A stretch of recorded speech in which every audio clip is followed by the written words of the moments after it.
Alright, you and I are about to see a guy reincarnate into the descendant of his worst enemy. As if that wasn't bad enough, he never expected the curse he placed on his foe before dying would now come back to bite him in his new life. Talk about instant karma. Let us go back to when he was the ultimate demon king, finally defeated by the heroic warrior named Lacan.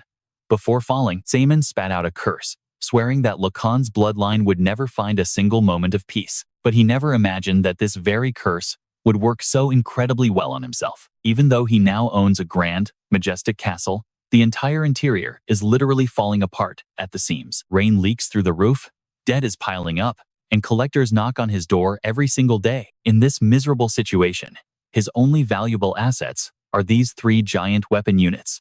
They're his castle's primary defense, but the stubborn creditor insists on taking them away. Staring at their highly complex, advanced design, Zeon realizes these weapons are far superior to the basic golems he used to summon in his past life. Although he hates losing them before even testing their power, Zeon decides to just let them go, since it is none of his business anyway. But watch closely, because everything changes right here.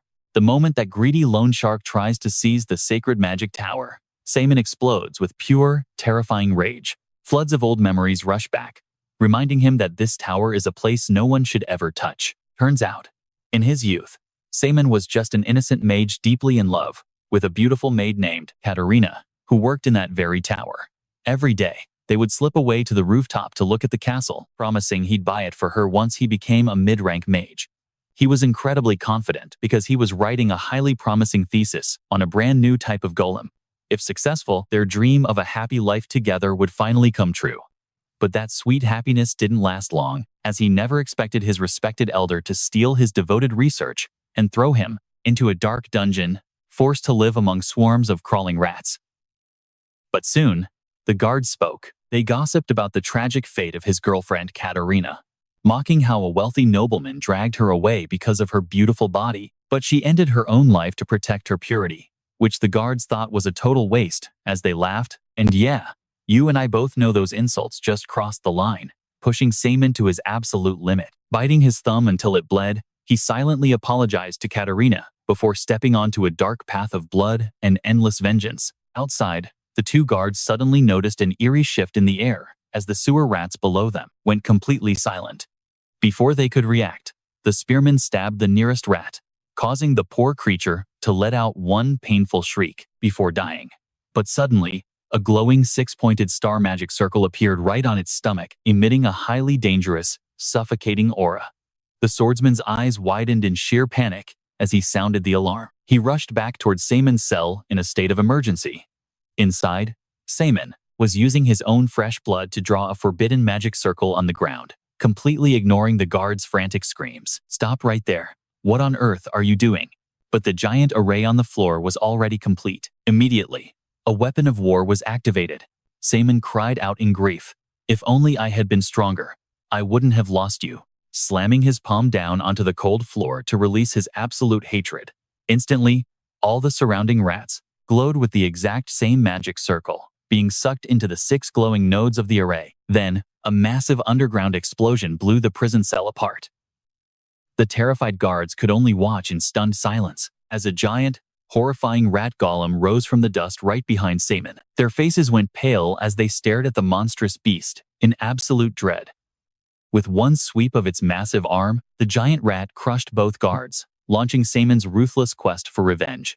Backed by his new army of destructive golem beasts, he stepped out into the open, asking himself, "Why am I still alive? Perhaps it's to destroy this accursed world that stole Katarina and took away our chance at happiness." Before long, he tracked down the hiding elder.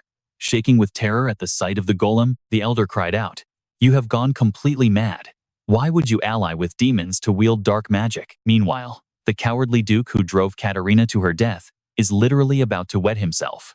What a wild ride. All right, stick with me, because we are about to watch Zeon coldly look at his begging enemy and ask, "Anything? But you cannot bring back the dead, can you?"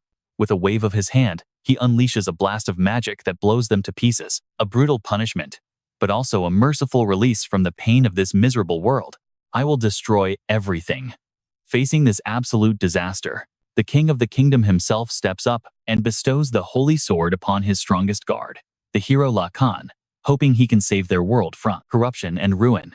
The Demon King's army has already wiped out 2 kingdoms and a duchy, leaving behind wounds that can never heal. Now, the fate of the world rests on the hero, Lacan, bearing the ultimate quest to slay the Demon King and save humanity. Terror fills the air. The final showdown draws near. Lacan's army has arrived, fully prepared to clash with Zeon at last. Now, pay attention here. Zeon summons an army of massive golems with dark magic, freezing the soldiers in absolute terror. Lacan refuses to let Zeon succeed. He charges forward, swinging his blade with intense force, unleashing a blinding flash of light. Unbelievably, it slices right through the golem's arm, making Zeon freeze in surprise. He realizes that this hero is the sole reason his attacks on the capital kept failing. The battlefield erupts into total chaos. Fallen soldiers and shattered golem remains pile up like mountains. The hero Lacan keeps pushing his relentless assault until Zeon's protective golem is smashed to pieces, leaving absolutely nothing but ruin. Zeon knows he is lost. In a helpless whisper, he mutters, "You know, this world is already rotten to the core. Without you, I could have rebuilt everything after the purge." Consumed by pure rage, he places a curse on Lacan. "Your entire bloodline will suffer." Without hesitating, Lacan strikes the final blow, and Zeon's consciousness fades into the dark. He pays for his sins with a bloody end. But after an unknown amount of time, Zeon suddenly opens his eyes. It all felt like a nightmare. Yet his body still aches, and before he can process anything, an old butler enters. Overjoyed, he hugs Zeon tight and cries out, "Young master, I feared we would lose the last of the Lacan bloodline. Now, you and I both see the crazy twist. His body has changed, and it is incredibly weak, with absolutely no mana left." Once he calms down, the butler starts explaining that Zeon is actually the heir to Viscount Lacan, the very hero who defeated the Demon King 500 years ago. He cannot believe this ironic twist of fate.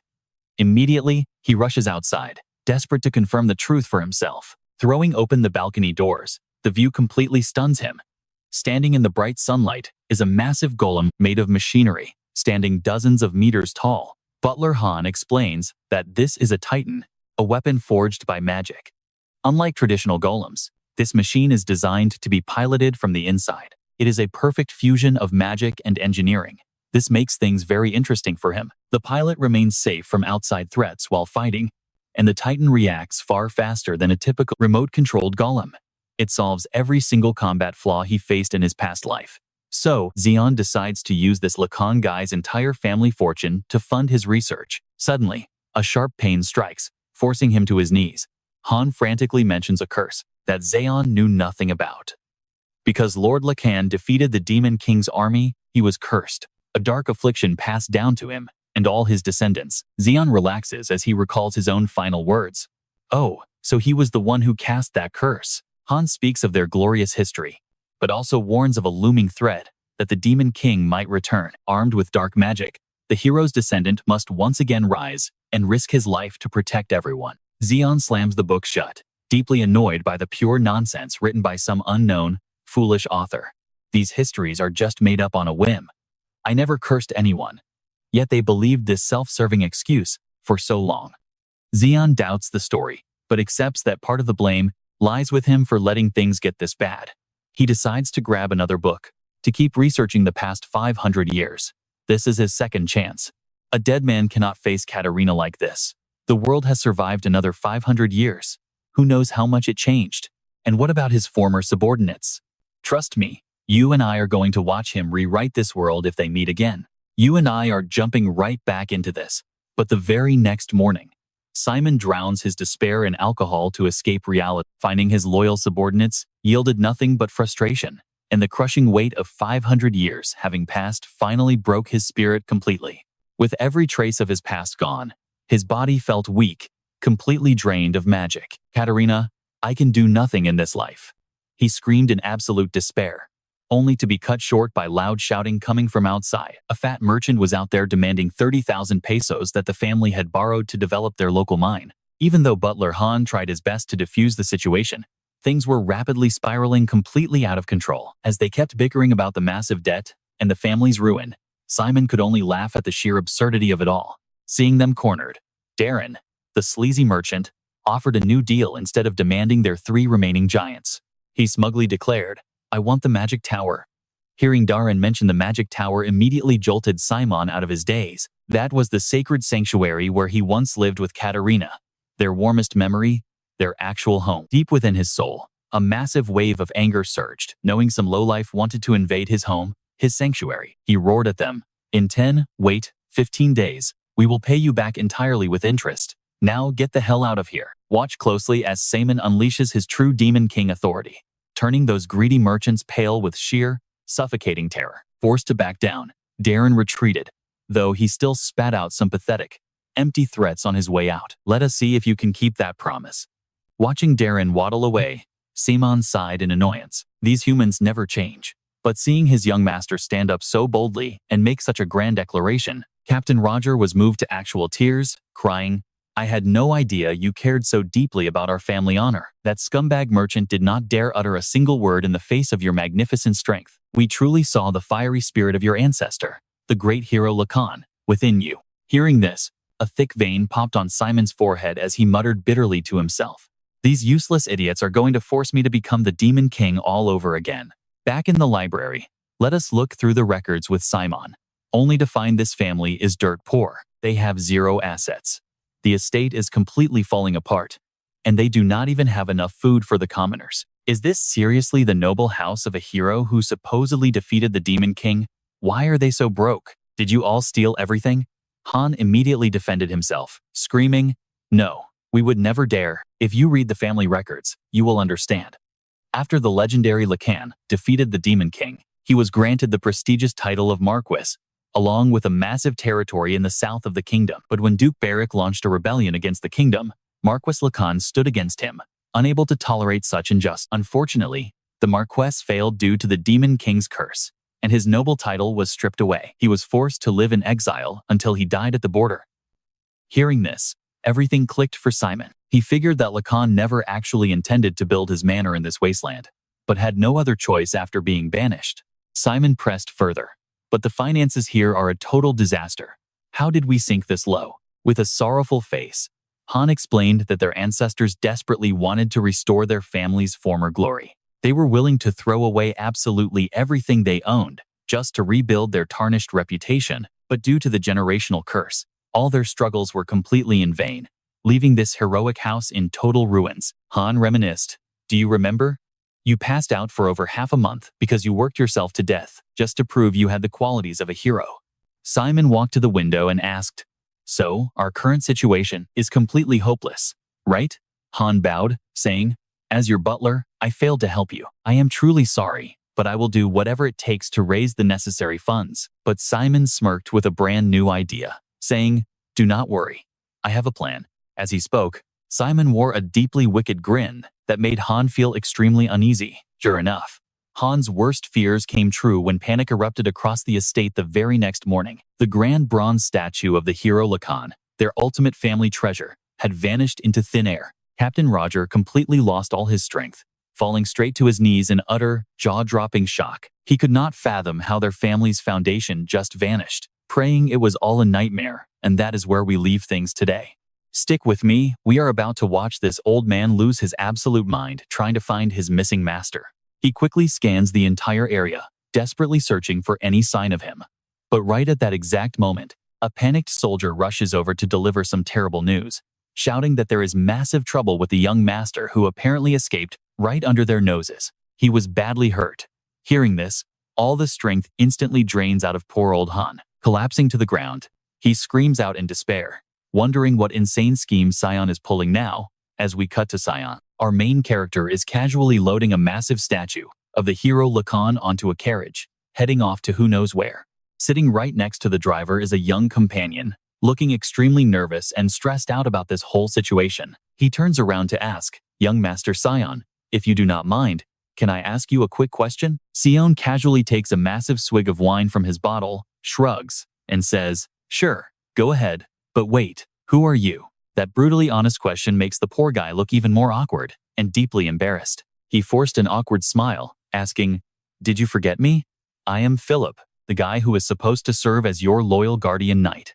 After a tense pause, Philip hesitates and stammers, Young Master, are you seriously planning to sell this priceless statue? Zeon bluntly admits, Oh yeah, We can get a fortune for this. Watch this closely. Philip is about to realize his master is completely unhinged as he threatens to melt it down. Look, this is none of my business. But that sacred statue literally has over 500 years of history. Zeon just stares at him like he is some kind of alien, asking, does 500 years of history put food on my table? Philip quickly tries to explain that even if they sell it, it won't be enough to clear Zeon's massive debts. Zeon knows this perfectly well, so he explains that selling the historical relic is merely step one of his ultimate master plan. Philip sighs, assuming his master has a brilliant, deep strategy. So, what exactly is your genius strategy? Zeon just gives him a mysterious smirk and casually replies, my plan is to take the cash, gamble it all, and turn it into 30,000 pesos. Hearing this, Philip completely freezes up. It takes him 2 whole seconds to process the sheer stupidity before he screams, gambling? What if you lose everything?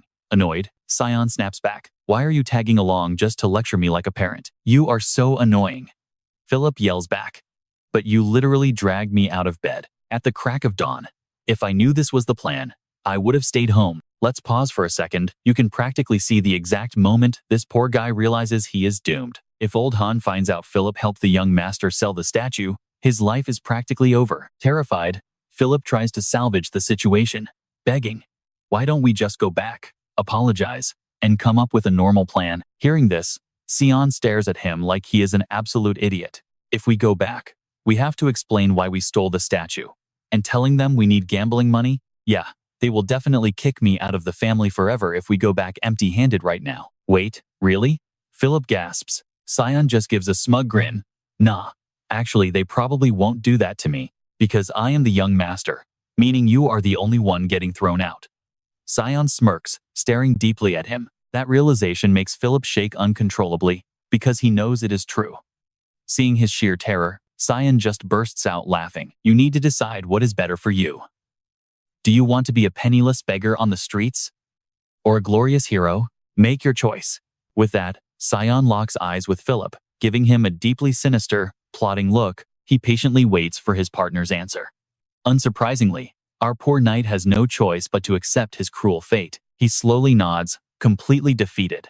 With a heavy sigh of absolute helplessness, he agrees to go along with it, promising to stay by Zeon's side, though he looks completely exhausted, like the life was sucked right out of him. Zeon smiles with absolute satisfaction, cheering, perfect. That is exactly what I wanted to hear.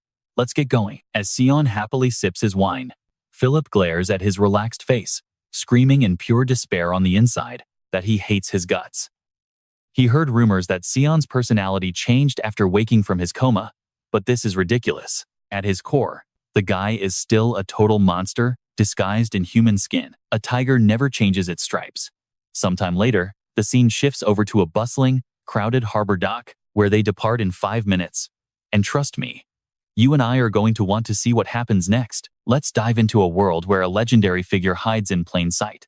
Philip hesitates, nervously asking if they should really do this or turn back. But Zeon just shrugs calmly. That simple shrug makes Philip's heart skip a beat, and he quickly stammers, oh, never mind. Come on, let's just get on the ship. Once all the passengers are aboard, the crew rings the departure bell and shouts for takeoff. Under a starry night sky, the ship brings Zeon to Port City L, where he decides to sell off a statue of the great hero Lacan. Zeon walks away with a decent amount of cash, but Philip is absolutely furious and cannot hide his irritation. How could he pay us such a pathetic amount for a statue of the ultimate hero who saved the entire world?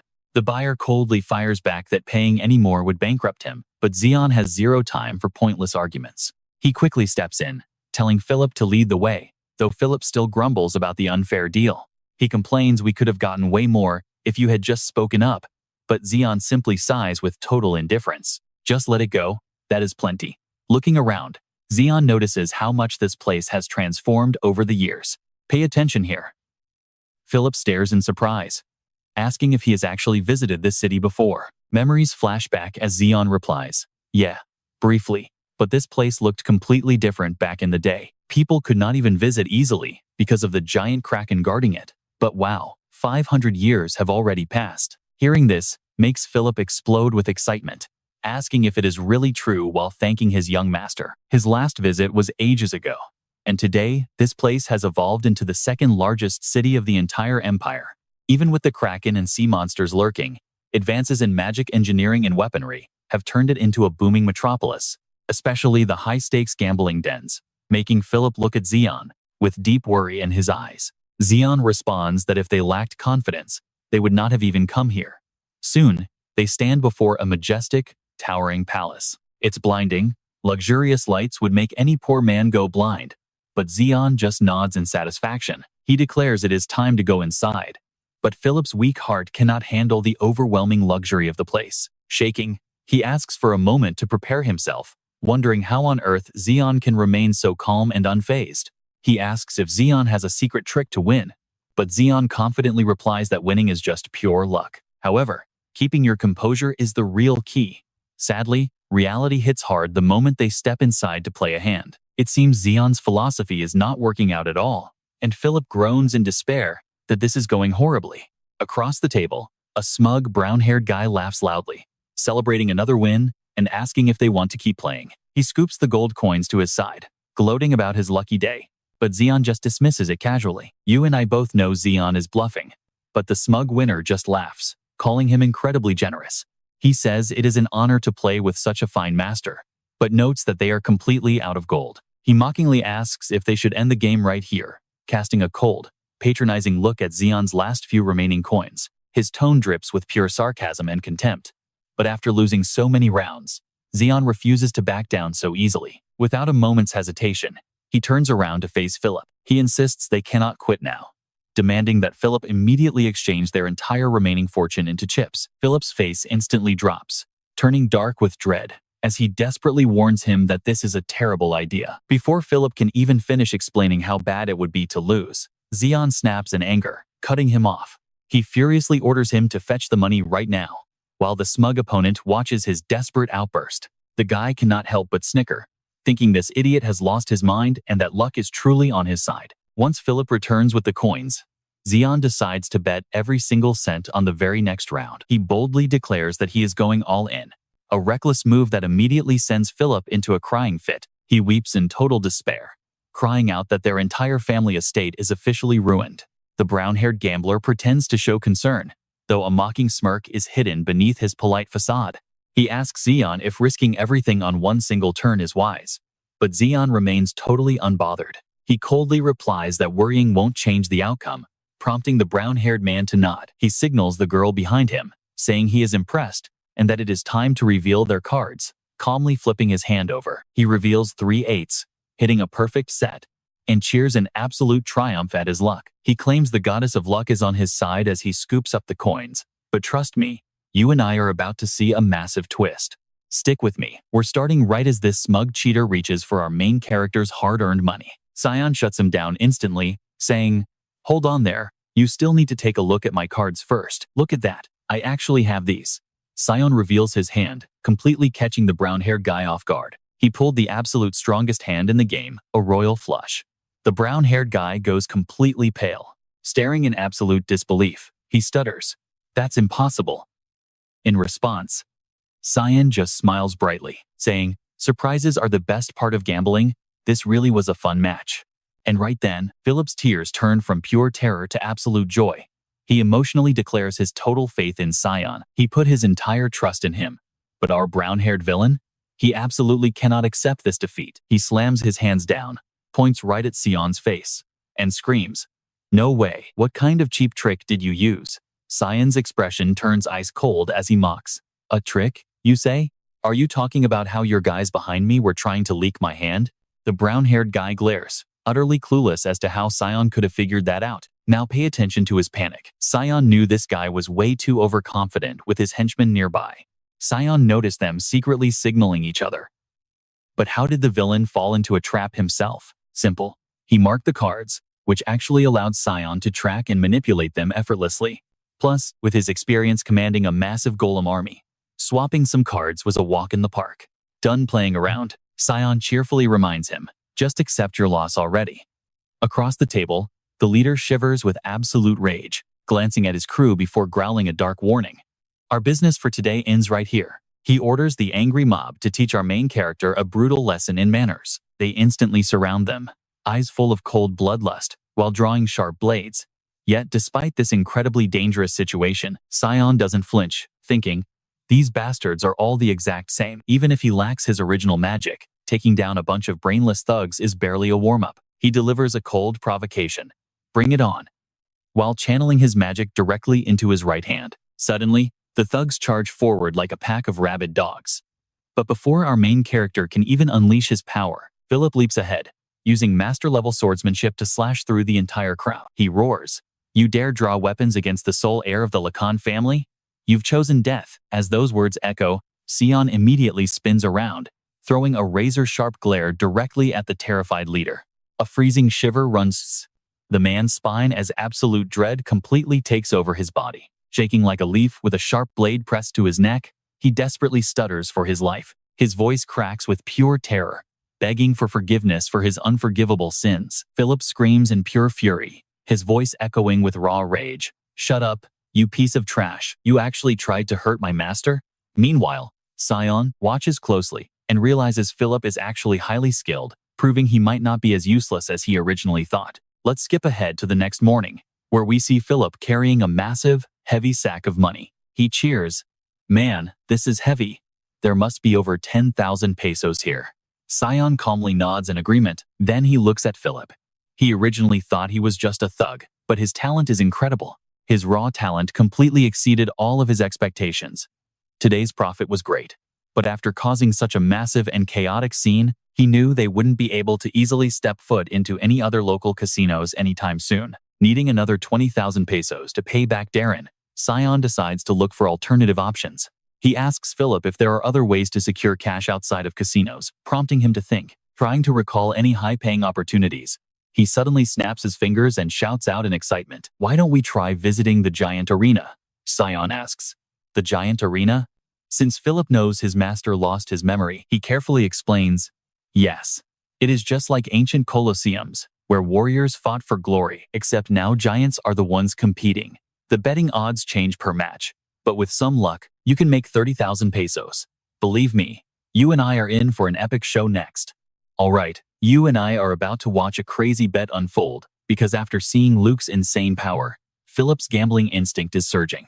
Meanwhile, Luke thinks to himself that when it comes to golem magic, this is absolutely his ultimate area of expertise. He always had an interest in giants, and if they were built with golem magic, predicting the winner would be a breeze. While Luke is deep in thought, Philip completely misunderstands, proudly declaring, "Just put your trust in me, young lord. I was actually the top cadet at the prestigious Imperial Gigant Military Academy." Luke nods in agreement, saying, "I get it. Now hurry up and lead the way." Philip happily replies, "Leave it to me, young lord."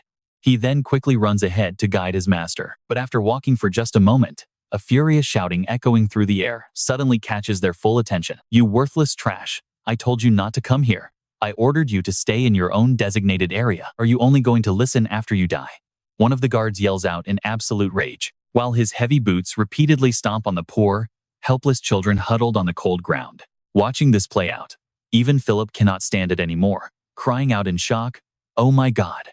How can anyone treat children with such pure cruelty?" 500 years have passed, and though the world has evolved, some tragic things never change. The things that are already rotten only grow more corrupt and decayed over time. Don't blink, because as Luke is gritting his teeth in fury, a booming voice thunders from behind, ordering them to stop right now. Hearing that sharp, ice-cold command, the bloodthirsty soldiers are forced to freeze in their tracks. Their suspicious eyes immediately lock onto the source of the noise, wondering who on earth has the balls to interfere with them. Then, a voice rings out with a direct challenge.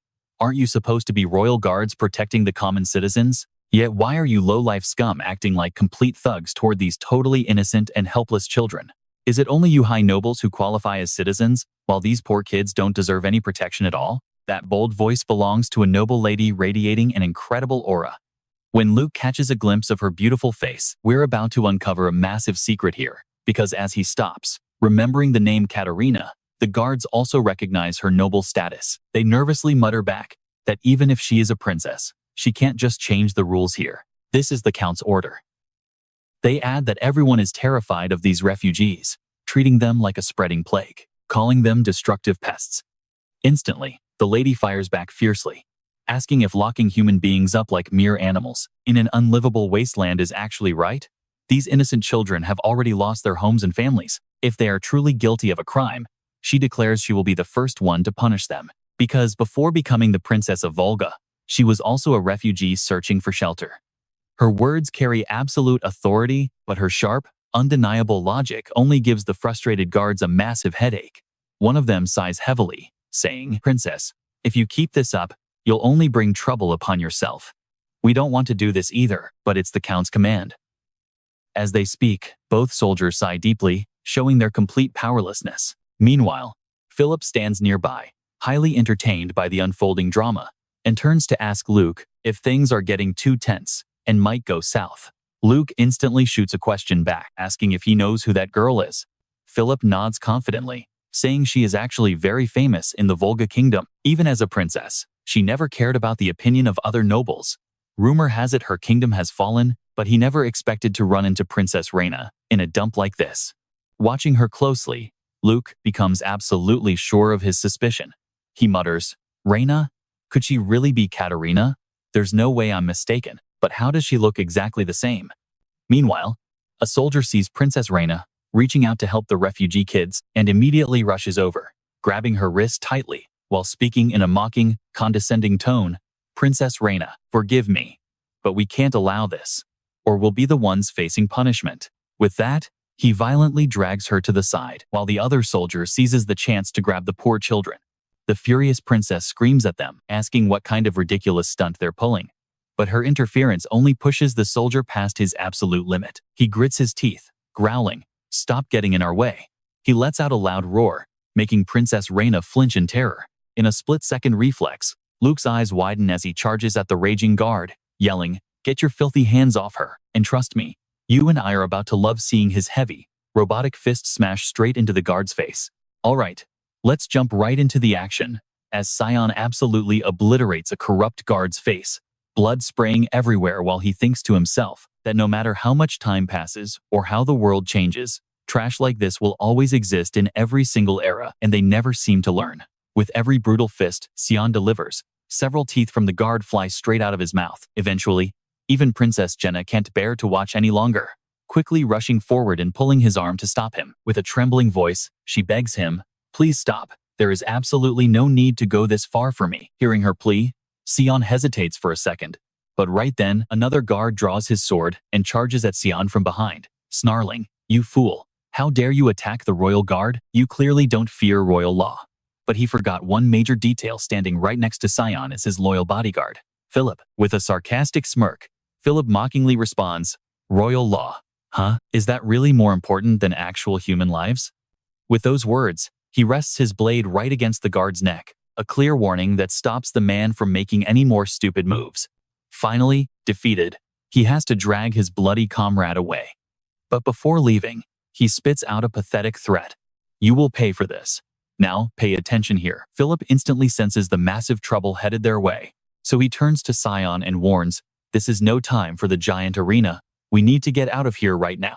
Snapping out of his daze, Zeon quickly rushes over to ask, "Princess Katerina, are you hurt? Forgive me for losing my temper. I should have stepped in sooner." Utterly confused, the princess stammers back, "Wait, I am fine, but who exactly are you?"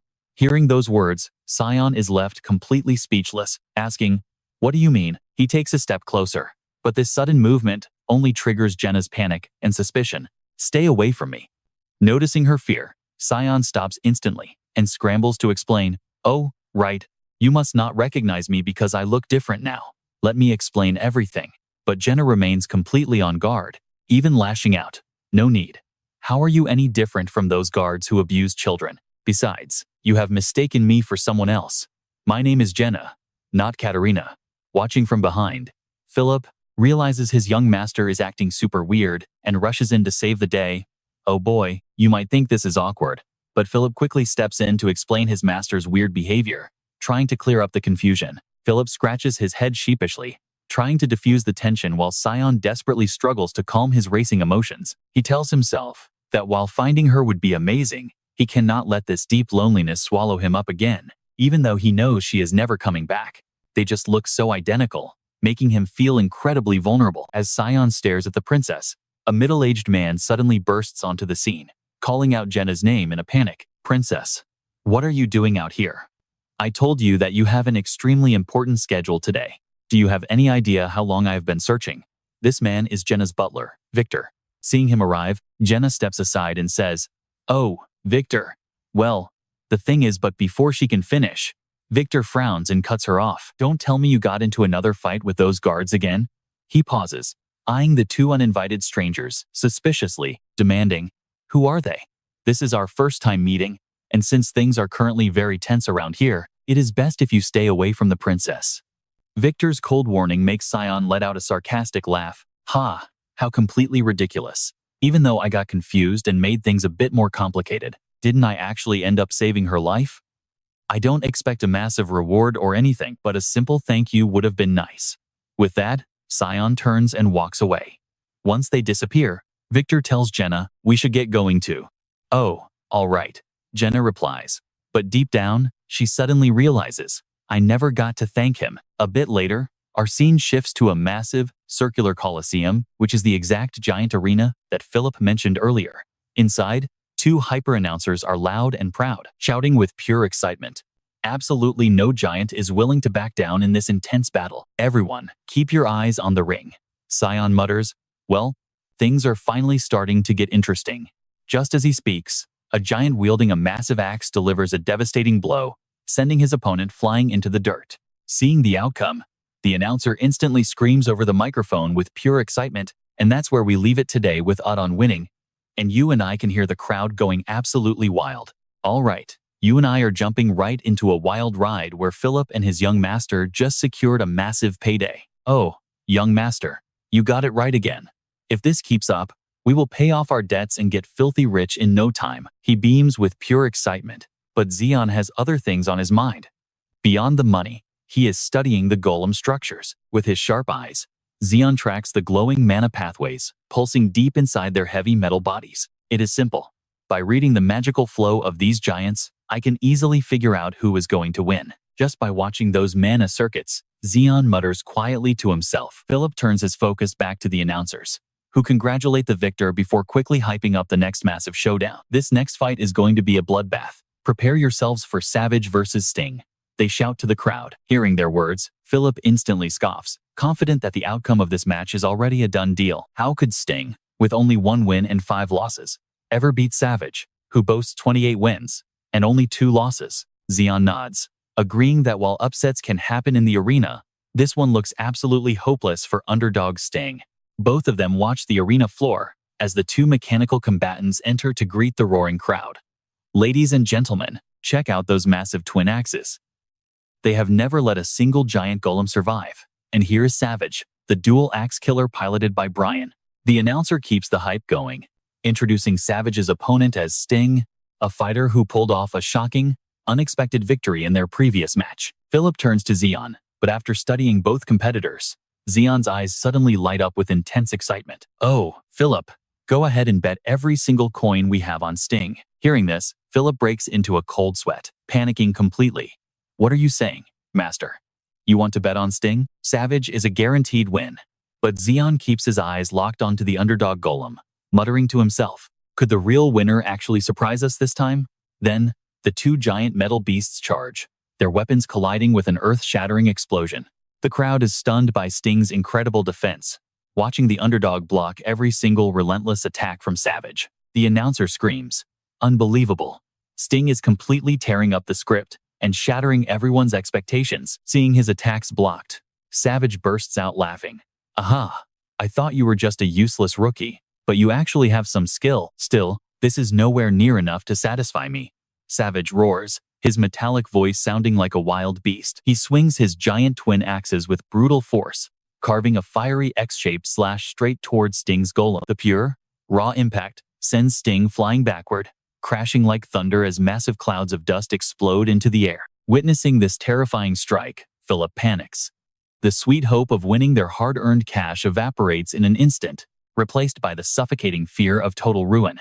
"There is no way we can lose this," Philip screams, his desperate cries echoing like a cornered prey about to be swallowed whole by a deadly predator. But pay attention to Zeon here. He remains completely unmoved, keeping his razor-sharp focus locked onto the unfolding battle, trying to analyze the fight. Why is Sting, despite possessing superior mana reserves, getting overpowered so easily by Savage? The fight rages on, and in a flash, a brutal strike cleaves off the arm of Sting's golem, sending sharp metal fragments showering down across the arena. Savage laughs like a madman, his cackle echoing like a demon straight out of hell. Just give up already, you tiny little pest. There is nowhere to run. Since you cannot fight back, I am going to grind you into dust. Savage raises his twin axes high, the metal gleaming like a grim reaper's scythe ready to claim its prey. Philip completely loses his mind, his body trembling as the end approaches. Clutching his head in panic, he screams out, "What are we supposed to do now?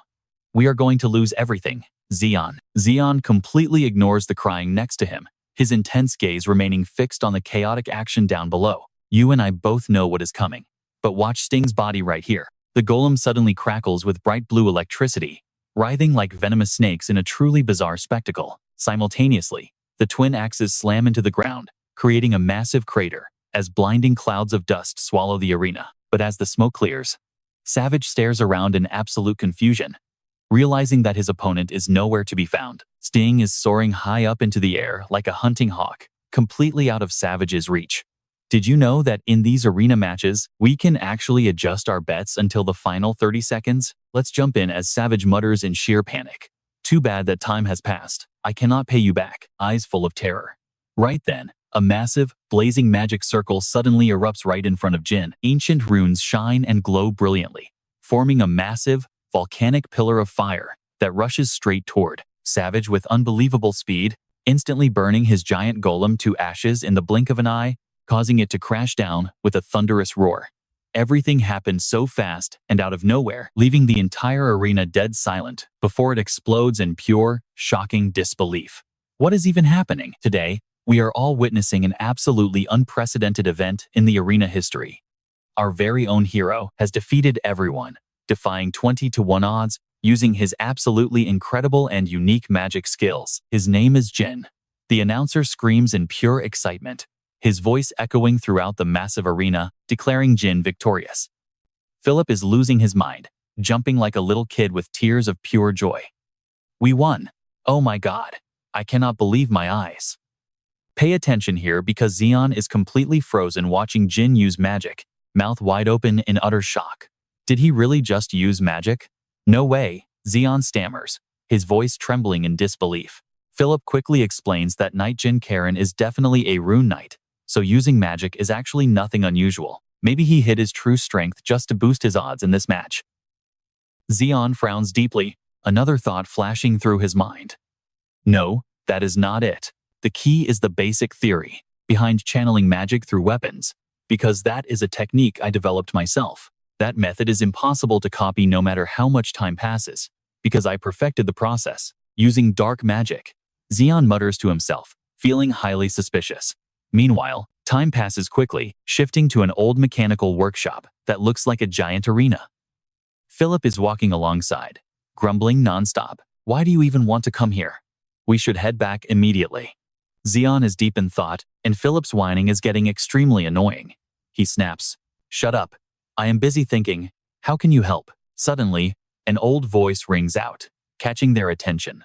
"You can still change your mind. You know, why did you agree to this giant match? You should have never accepted it in the first place," the old man says worriedly. Princess Jenna hesitantly responds, but a skilled mercenary like Andre should have no trouble piloting a golem against the Count's giant.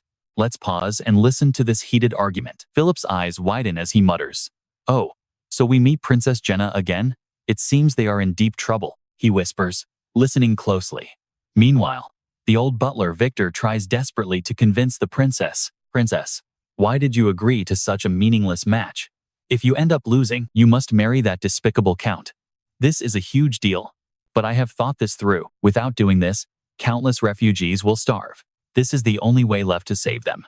Jenna's eyes are filled with sadness but also fierce determination. Yet her logic only makes Victor angrier. Impossible.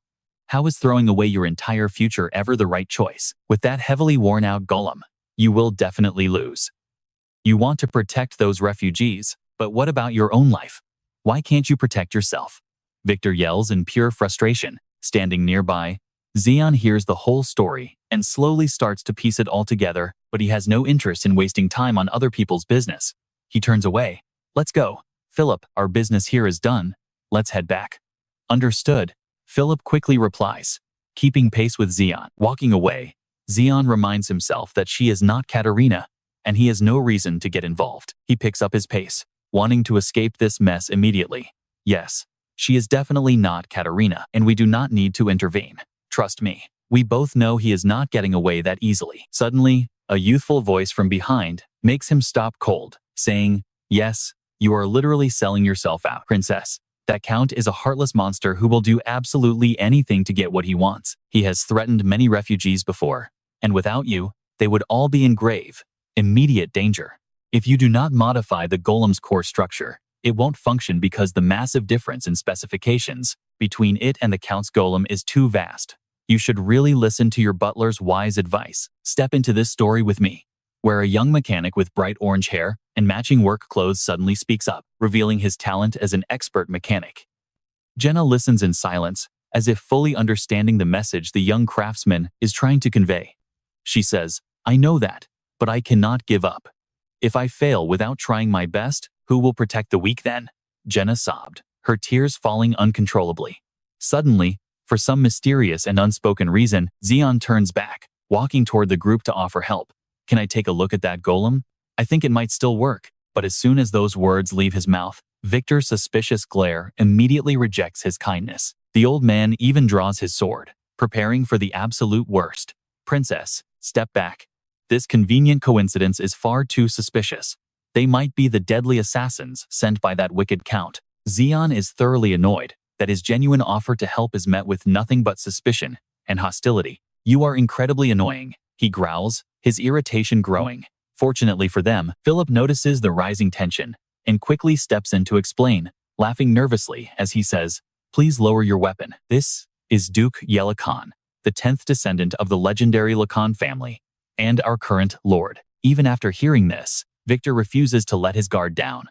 So, what if he's from the hero Lacan family? How can we believe those words? He scowls in doubt. But look closely here. Princess Jenna steps forward to stop Victor before things get worse. Victor, calm down. Do not overcomplicate things. The old man looks highly displeased, clearly unhappy that Jenna trusts strangers so easily.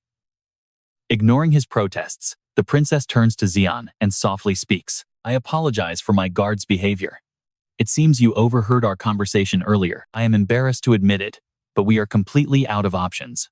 If possible, I must ask you for a favor. Zeon cuts her off, saying, all right, to make sure there is no misunderstanding, I will show you what I can do. With that, he pulls out a tiny dagger and steps toward the massive, broken golem. Seeing this, the orange-haired mechanic sighs and shakes his head, saying, Princess, not just anyone can repair a giant golem. Hearing this, the iron-helmeted guard nods in agreement, his voice dripping with pure, undisguised mockery. Exactly. What could these self-proclaimed steel mages who deal with golems possibly know about real repairs? Is that kid going to break the golem even more? He smirks, filled with absolute contempt. Those arrogant nobles and their massive egos always think they are number one, constantly looking down on everyone else. He mutters with deep disdain. Philip clenches his jaw, quickly throwing his arms around the shoulders of those two guards, and you and I know what comes next. Philip confidently challenges them, betting 10,000 pesos on his master, that his young master can easily fix the giant golem, while you two useless fools can do nothing. The orange-haired mechanic sneers with disdain, his voice filled with mockery and defiance. Why on earth should we accept such a stupid bet? Philip raises his eyebrows, his provocative gaze like a spark, about to ignite a massive bomb. What? Don't you dare? Or are you just scared? This immediately wounds the mechanic's fragile pride. He roars in anger. Who said I am scared? I will bet double your pathetic amount. Meanwhile, Princess Jenna steps closer out of curiosity, her clear eyes staring directly at Zeon, as if trying to read his mind. Excuse me, but may I ask a question? With such a simple tool, can you really repair a massive golem? She points at Zeon, who is holding a tiny dagger that looks completely useless for repairing a massive giant. Seeing his master hold this, Philip's confidence suddenly plummets by half. Deep anxiety fills his heart, but under everyone's watchful, doubtful eyes, Zeon suddenly slices open his own palm. Fresh blood begins to pool from the deep cut. Philip stares in absolute shock, terrified his master has lost his mind or is doing something completely meaningless. "Young master, what are you doing?"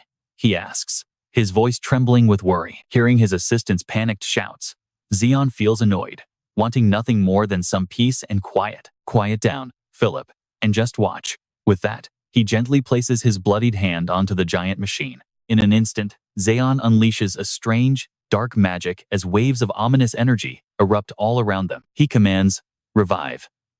Instantly, countless black energy circuits crackle like lightning across a dark night sky, spreading across the massive golem's frame.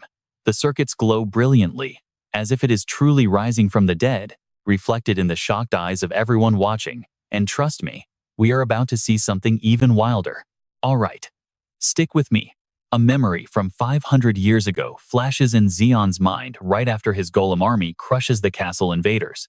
Zeon stands before the giant, kneeling stone golem, his eyes filled with deep sorrow as he asks if they are really going to fall in such a pathetic place. "You are the immortal beasts that drag my enemies down to hell. So rise and answer my summons once again."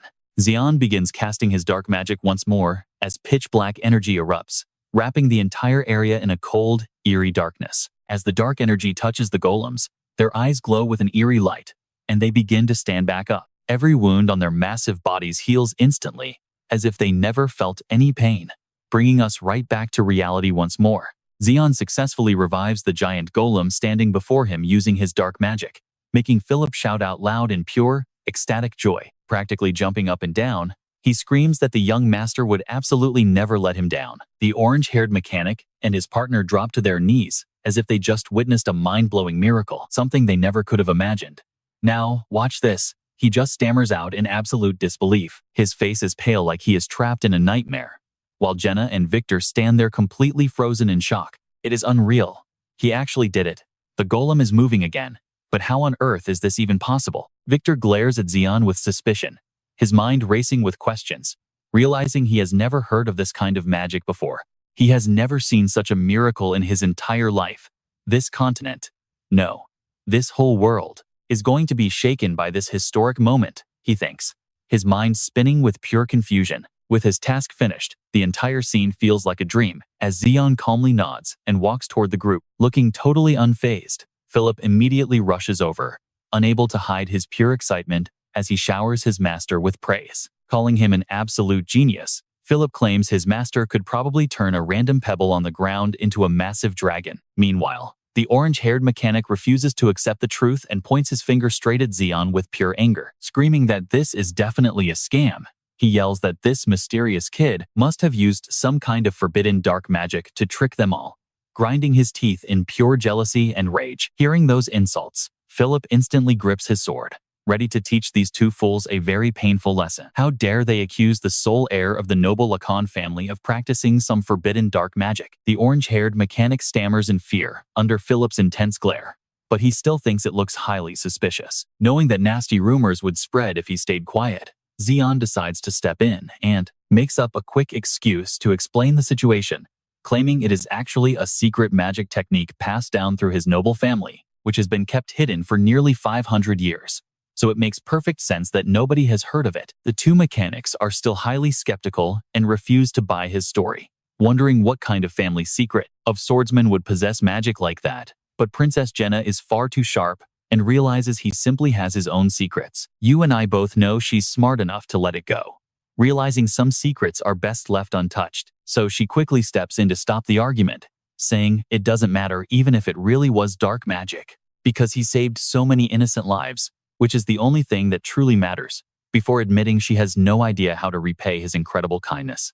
Offering a sincere thank you and apologizing for the earlier trouble, Zeon just shakes his head, his voice soft like a gentle breeze, telling her that misunderstandings are bound to happen, and he understands.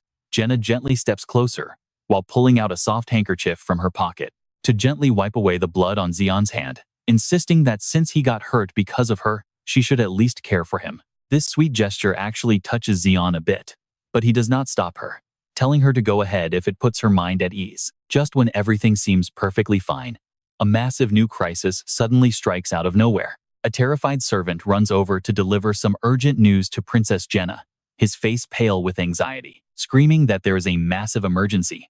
Victor glares at the breathless servant and demands to know what is wrong, asking why he is screaming and what could possibly cause such panic. The servant takes a deep breath to calm down. Finally, he gasps out that Knight Andre is completely gone from his room and cannot be found anywhere in the inn. Jenna's face instantly turns pale, as if she was struck by lightning, unable to process the terrifying news. Meanwhile, inside a highly luxurious room, a massive and decadent feast is fully laid out on the table. Servants continuously bring in plate after plate of delicious food, all to serve a very smug young master who is stuffing his face. Trust me, you and I are going to want to see what his evil plan is next. You and I are diving into a story where a corrupt lord has just stripped the princess of her last pilot. Everything is going exactly as planned. But even though they dread ruining his mood, a nervous servant still has to deliver some bad news. It looks like they successfully fixed the giant golem. Sir. Hearing this, the young master's smug smile instantly turns into absolute rage. Didn't Eve assure us that their junk heap golem was completely broken?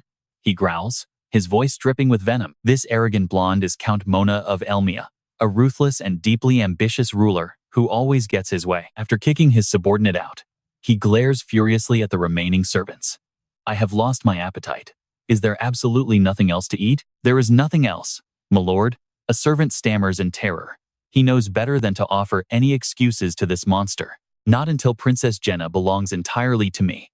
Soon enough, everyone will learn exactly what kind of man I am. He mutters to himself while gazing up at the massive, terrifying night golem standing tall right in front of him. His eyes burn with pure greed and malice.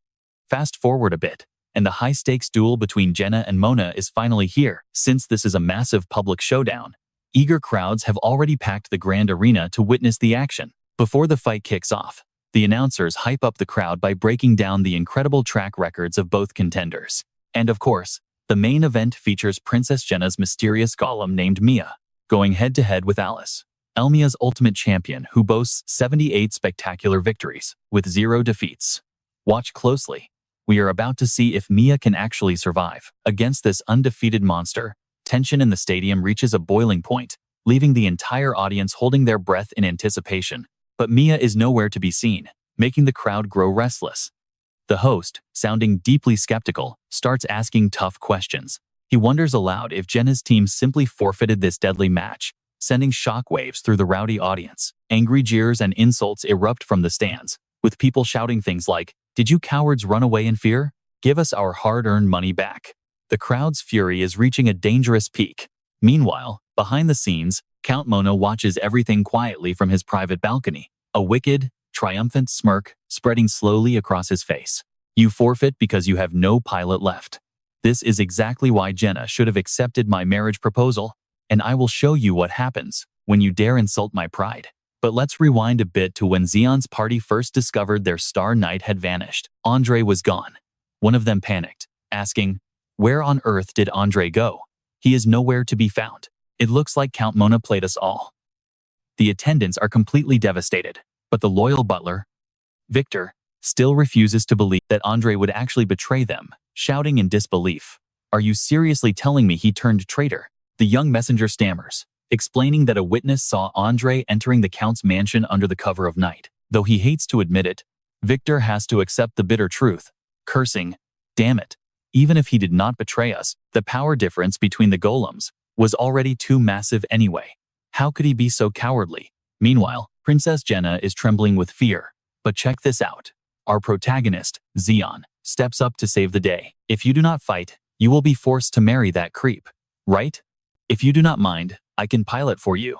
Jenna's eyes instantly light up with hope as she asks how, while Zeon's loyal servant, Philip, quickly speaks up. "Young master, I believe in you, but did you forget that terrible accident when you tried to pilot a golem?" Zeon just gives him a highly confident grin, saying, "Relax, operating a giant is incredibly easy." Right as the crowd is losing its mind, the massive golem, Mia, suddenly stomps onto the field out of nowhere. Wait, we thought Mia had run away. But no, he arrived just in time, standing tall and fearless before the champion Alice, the undefeated legend himself. Over in the VIP booth, when Count Mona sees Mia step up, his smug face twists in absolute rage. Gritting his teeth, he crushes his glass and demands answers from his aide, screaming, Didn't you promise me the princess had 0 pilots left? The terrified subordinate stammered, swearing that every single pilot was gone. Mona fumes in silence, wondering if she hired a random mercenary. But no, she knows how high the stakes are today, yet some fool still dared to defy me on my own turf. Meanwhile, watching anxiously from the stands, Jenna and Victor look on. Jenna anxiously asks if the match has started, and Victor reassures her they made it, arriving just in the nick of time.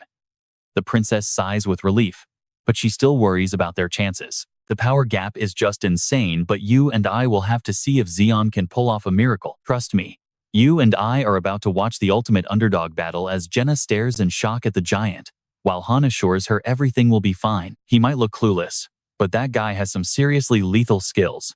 Meanwhile, inside his own giant golem, Philip begins to mutter to himself, "Young master, why on earth would you do this to me?" Back on the field, the announcer's voice echoes through the arena. The giant Mia, who everyone thought would forfeit, has arrived right on time. Still, the massive gap in power is painfully obvious to everyone, especially since the opponent is the undefeated champion, Alice. The crowd stares at the insane size difference, wondering who could have possibly set up this matchup. That tiny thing? Are they actually going to fight? Haha, this is unbelievable. He should just run away. The crowd roars with laughter watching Mia. Seeing Mia stay, Alice respects the guts and praises him, saying, "I applaud you for not running away, but you already know how this match will end, and I will not hold back." Alice sneers while tightly gripping his massive mace. Standing opposite him, Philip calmly responds, "We will only know once we try." Alice grins, "Fine. Let us put that confidence to the test." With that, Alice swings his colossal mace straight down at Philip, slamming it into the ground and leaving a massive crater. Luckily, Philip predicted this strike and quickly steered his golem to the side to dodge. But seeing that terrifying raw power, Philip feels a wave of panic. Now, watch closely. If that blow had connected, this golem would be absolute dust. But we both know being big does not make you a genius fighter. Philip seizes the opening right after Alice's heavy attack to close the distance. Even so, Alice reacts blindingly fast. Before Philip can even get close, Alice swings again, forcing him to quickly duck low to dodge the lethal blow. His attacks are way too fast. This is extremely dangerous, Philip worries. Mocking Philip for only dodging, Alice laughs. "It seems your confidence was entirely baseless." Philip cannot even talk back, silently thinking, "I am in big trouble. That pilot is at least an experienced knight." As time ticks by, the entire arena is completely demolished under Alice's heavy onslaught. Alice continues to unleash devastating blows on Mia, looking ready to end it. Yet, the announcer's voice rings out with surprise. Not a single one of Alice's strikes has touched Mia. Watching Philip dodge so easily, everyone feels like he is just playing with Alice. The Lord's group is highly impressed by Philip's evasion skills, but Victor cannot help but feel absolutely terrified as well. Still, just running away like that is not going to secure a victory. Princess Du gently whispers to a nervous Victor, "Do not worry too much, because the Duke already confirmed that Philip is a powerful knight, so we should trust him." The Lord overhears their quiet whispers, but his eyes remain locked onto the match. He wonders if Philip is truly as capable as they say. Having faced many different knights before, he thinks Philip still needs serious training, especially seeing him run around like a cornered duck. While Alice presses hard, you and I might wonder if Philip is getting frustrated. Why doesn't that giant ever get tired? If that is the case, he should start fighting back.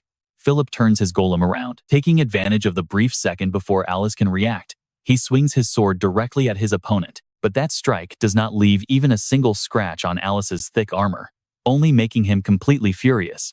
"So, you finally want to fight for real? Then I will show you my absolute full power," Alice shouts, leaping into the air and raising his mace.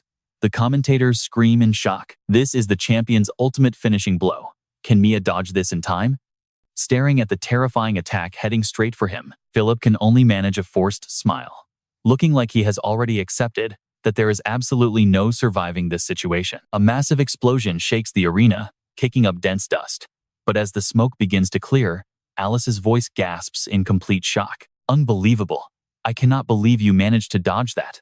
Hearing this praise, Philip's tone suddenly shifts and drops very low. Overwhelmed by worry, he sighs as anxiety takes over. "If Uncle Roger ever finds out about this, I am completely dead meat. But what choice do I have now? I must win this, because the young master has placed all his hopes on me." Philip growls deeply, his eyes burning with fierce determination.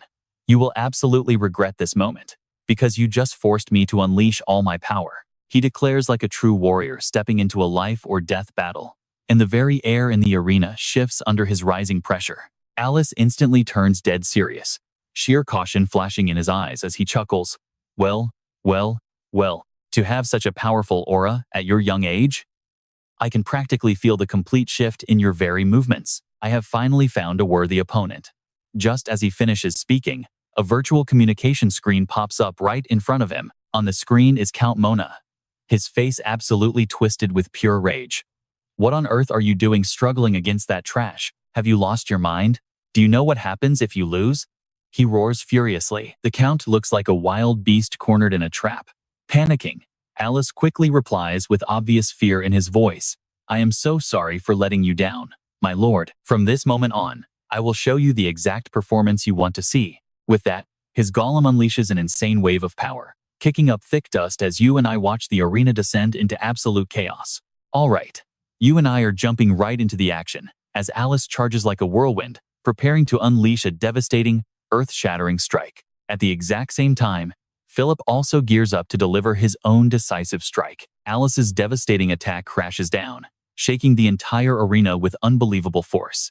However, that destructive strike only hits the empty ground, while Golemia's massive frame completely vanishes from sight. Did he disappear? Alice mutters in sheer confusion. But a sudden wave of agonizing pain takes over as he realizes his right arm has been severed. Complete shock covers his face, as hazy memories start rushing back. Wait, this incredible aura and speed, could it be him? He mutters, unable to hide his shock. He remembers now, the undefeated giant arena legend who vanished 3 years ago, the legendary demonic blue sword of the Black Knight. Before he can even finish his thought, Philip's Golemia charges forward, delivering a clean slash right through Alice's body, instantly ending this high-stakes battle. Stunned by this shocking turn of events, the two commentators freeze on the spot for a few seconds before announcing, unbelievable. An unexpected twist has occurred. Alice is completely unable to fight. The winner is Mia, the underdog who pulled off an insane upset against the reigning champion. The crowd goes wild, chanting Mia's name. Below, you and I can hear Alice laughing with total acceptance. Haha, I never expected to meet the Black Knight here. He chuckles, while Philip turns around, asking, You actually know me? I fought you at the Royal Arena 3 years ago. You vanished right after setting a record. So why are you here? Alice asks with intense curiosity. Well, Philip shrugs mysteriously. I am the Black Knight. Helping people is just a normal thing, right? Philip then looks at him seriously, asking him if he can keep his Black Knight identity a secret. Alice casually agrees, his voice making it very clear that he is willing to stay silent about it. Sure, since I got fired anyway. Hearing this makes Philip feel a bit guilty, quickly replying, Oh really? I am so sorry about that. Up in the stands, old man Victor, who just witnessed Philip's victory, can no longer hold back his tears of pure joy. Princess, we actually won, he cries, his voice completely cracking with overwhelming emotion. Beside him, Princess Jenna is also overcome with happiness, unable to keep her composure as a smile breaks through. Tears of joy stream down her beautiful face as she asks, Victor, why are you crying at a time like this? She speaks with deep emotion, though she cannot stop her own happy tears from falling either. As they look down at Philip, Zeon smiles faintly and quietly slips away from the stands, feeling relieved. Looks like everything worked out. I can finally leave this place without any lingering worries, Zeon mutters. Then, Seong quickly makes his way over to the betting board, showing the fight odds. Looking closely at the betting odds for Philip versus Alice, Zeon cannot help but grin with absolute, completely unhidden amusement. His face says it all. You and I know that gambling is a river that never runs dry. He chuckles. Mia's odds were 21-1, and I bet all 10,000 pesos that I had. This is such an easy world to make money, Seong tells himself, absolute satisfaction in his voice. Let's total up what Seong made this time around. He earned 3,000 pesos selling sculptures. And by betting those savings, he gained another 3,000, making it 6,000 pesos.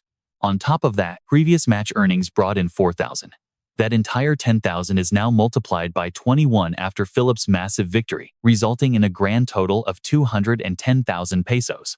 Truly a dream payout. Time flies, and we cut to the docks where ships are waiting to set sail. With everything settled, Seong and Philip get ready to leave, embarking on a brand new journey. Before they depart, Jenna and Victor arrive to see them off, their eyes filled with deep, undeniable sadness.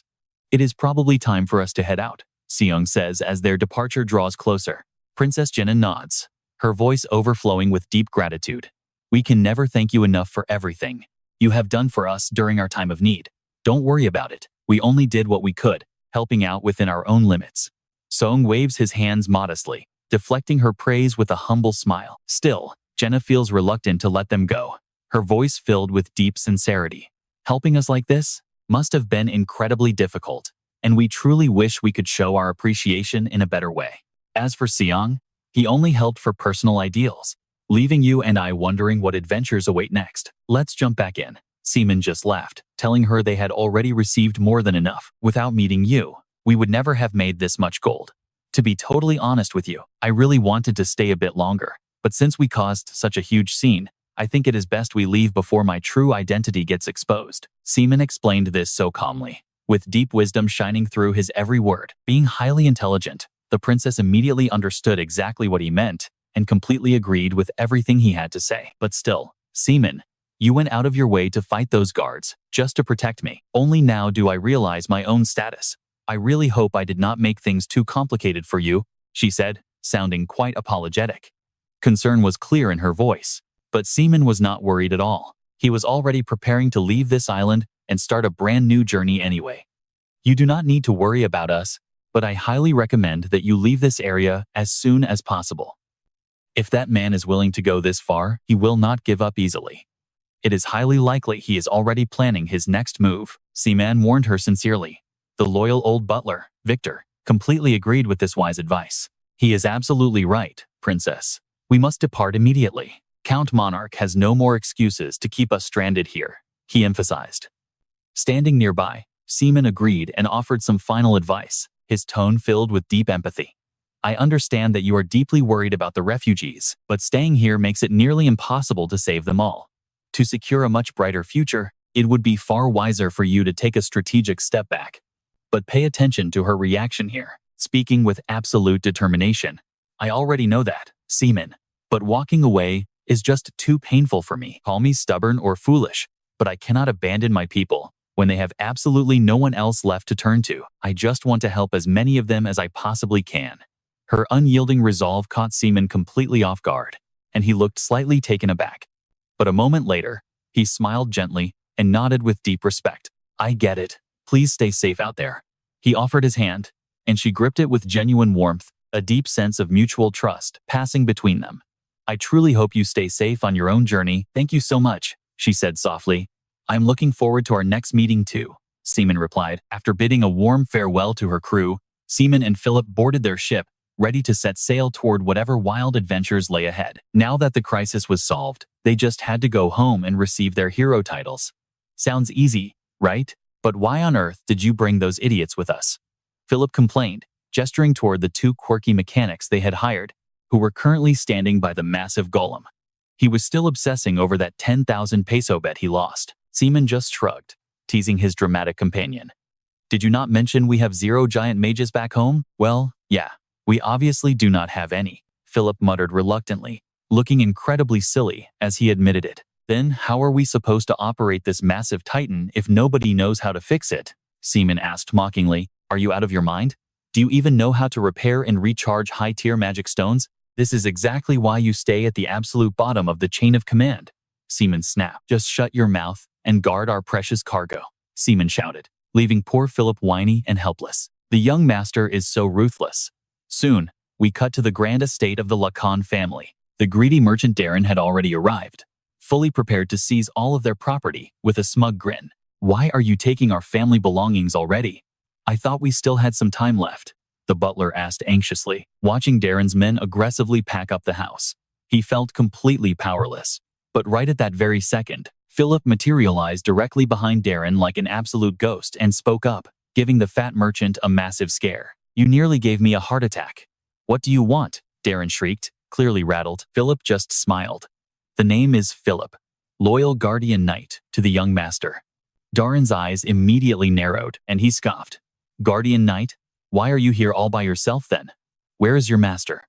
Actually, I am here to deliver something, Philip announced as his men threw open several wooden chests, revealing stacks of glittering, pure gold coins, leaving Darren absolutely speechless. Impossible. Over 30,000 pesos in under a week? Is my plan to steal his territory ruined? And trust me, you and I are absolutely loving this sweet moment of defeat. Alright, stick with me here, as we watch Darren doubting Zeon's money-making skills while Philip tries to kick him out, shouting at his subordinates. Idiots. Can't you see Lord Darren is busy? Hurry up and load 30,000 pesos onto his carriage before we waste another second. All right. The two weak subordinates, Darp and Roy, quickly load the wooden chests. Realizing his plan is completely ruined, Darren frantically tries to save the situation, stammering that he will wait and receive it directly from the young master. Philip just sneers and pulls out a letter, announcing it is a special message sent straight from the young master. I bet you are plotting your next move, but since our debt is fully paid, you are officially a trespasser. If you plan on staying to cause trouble, you better get ready. According to Royal Noble Law Decree, any noble whose territory is violated has the absolute right to execute the intruder right on the spot. So unless you want to be sliced in half, beat it right now. That is the young master's message. He also gave you 3 seconds, and that is your final warning. Saying this, Philip draws his blade, making him tremble. With no other choice, Darren flees with his money.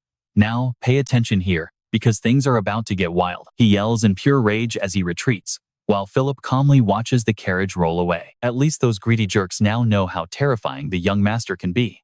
Meanwhile, the butler's crew remains dazed. They call out to Philip, who turns around with teary eyes and shouts, "Everyone, we can finally celebrate. The young master and I finally." But before he can finish, he notices their furious, glaring eyes. "Philip, how dare you sell off the sacred wall of our Lacan family? You are not getting away with this. And where is the young master? Did something happen to him?" Captain Roger roars, grabbing Philip by his collar, terrifying him until his face turns pale. "Can you please just give me a second?" Philip stammers, but Roger just screams back at him. "Stop making excuses and just answer my question right now." Roger glares so intensely that Philip finally breaks, confessing that the young master moved to the Demon King's tower. This is Zeon's first time returning here in 500 years.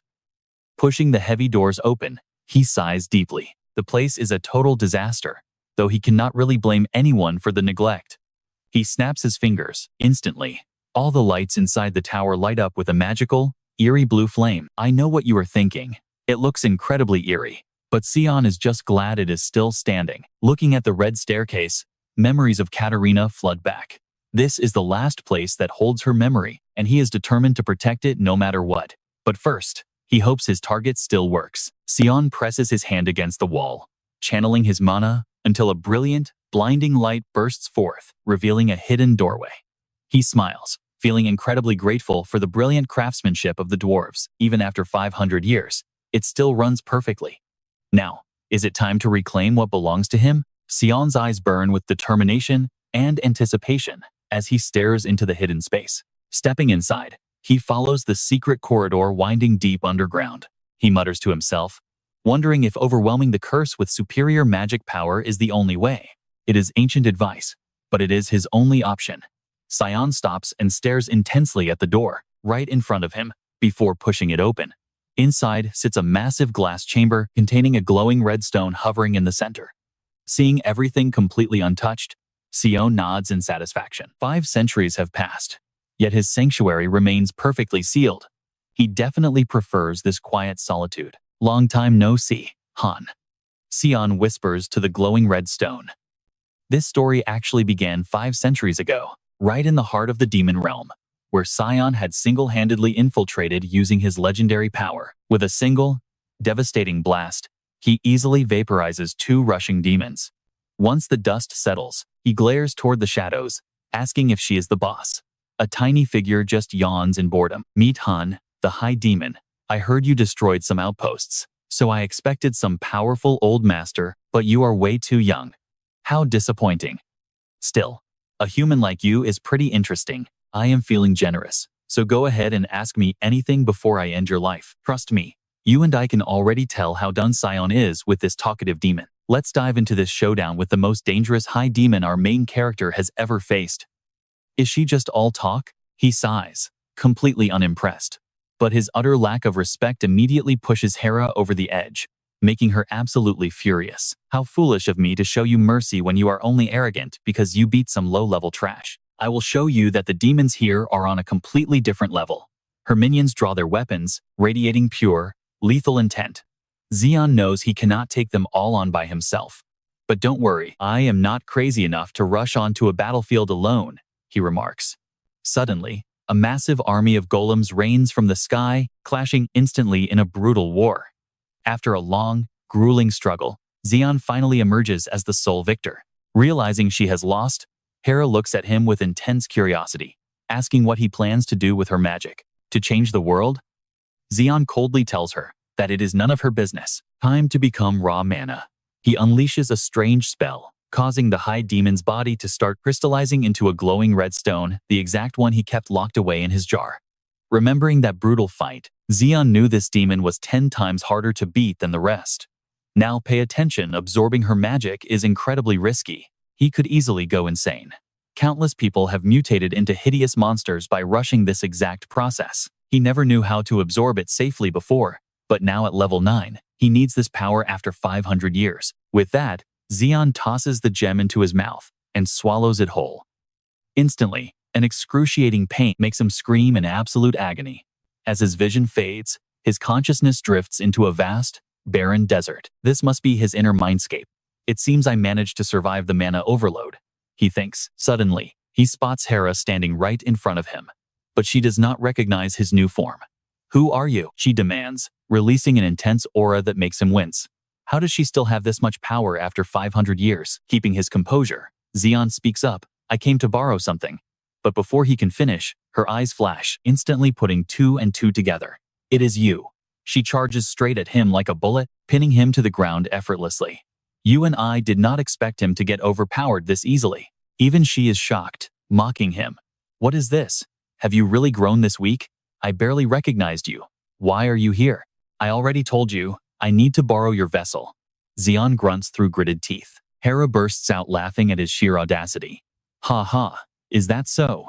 But with a fragile body like yours, can you even handle it?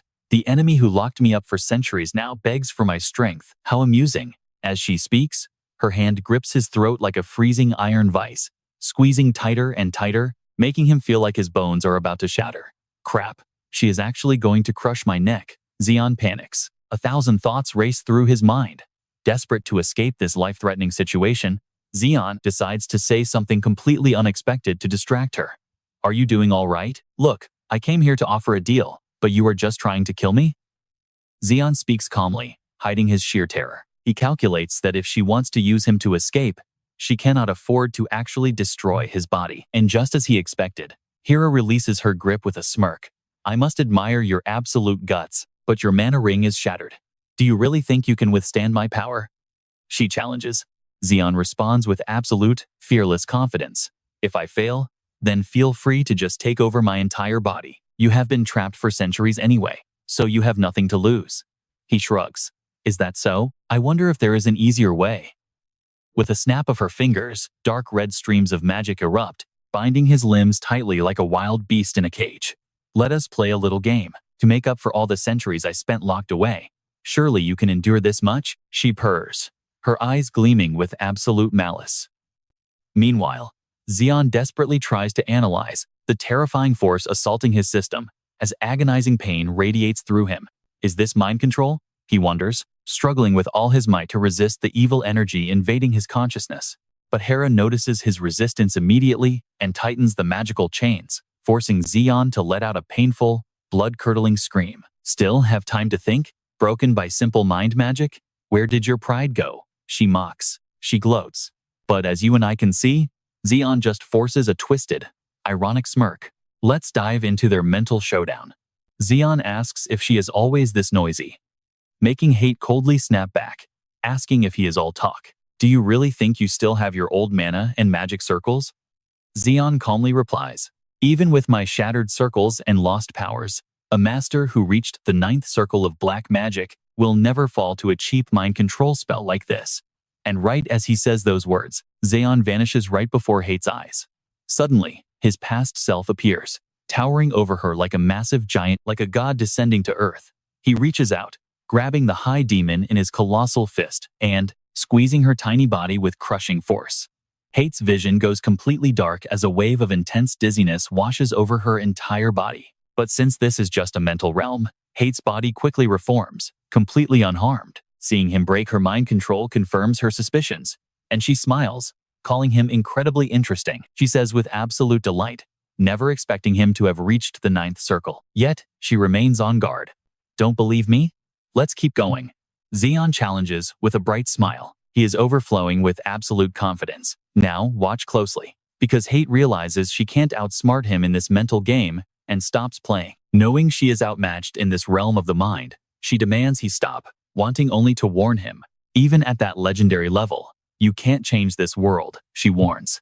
But to that provocation, Zeon stands, slowly asserting with unwavering determination that no, everything is just getting started. I will definitely change this world, he declares, his eyes burning with an intense, fiery gaze. Seeing his massive confidence, Hate gets even more intrigued, her eyes sparkling with pure curiosity. She wonders how much of her power he can draw out, but notes a 9th circle mage might just do it. Maybe, she says playfully. Zeon confidently replies, of course. Hate laughs, praising his impressive confidence. But even if I took over your body, the 6th or 7th circle would be my absolute limit. So I will let you tear this world apart.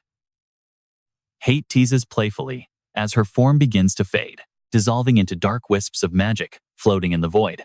I guess I need to work hard to not disappoint her, Zeon says with a smile, his voice filled with strong determination. Absolutely. Failure is not an option this time, Hate reminds him eagerly.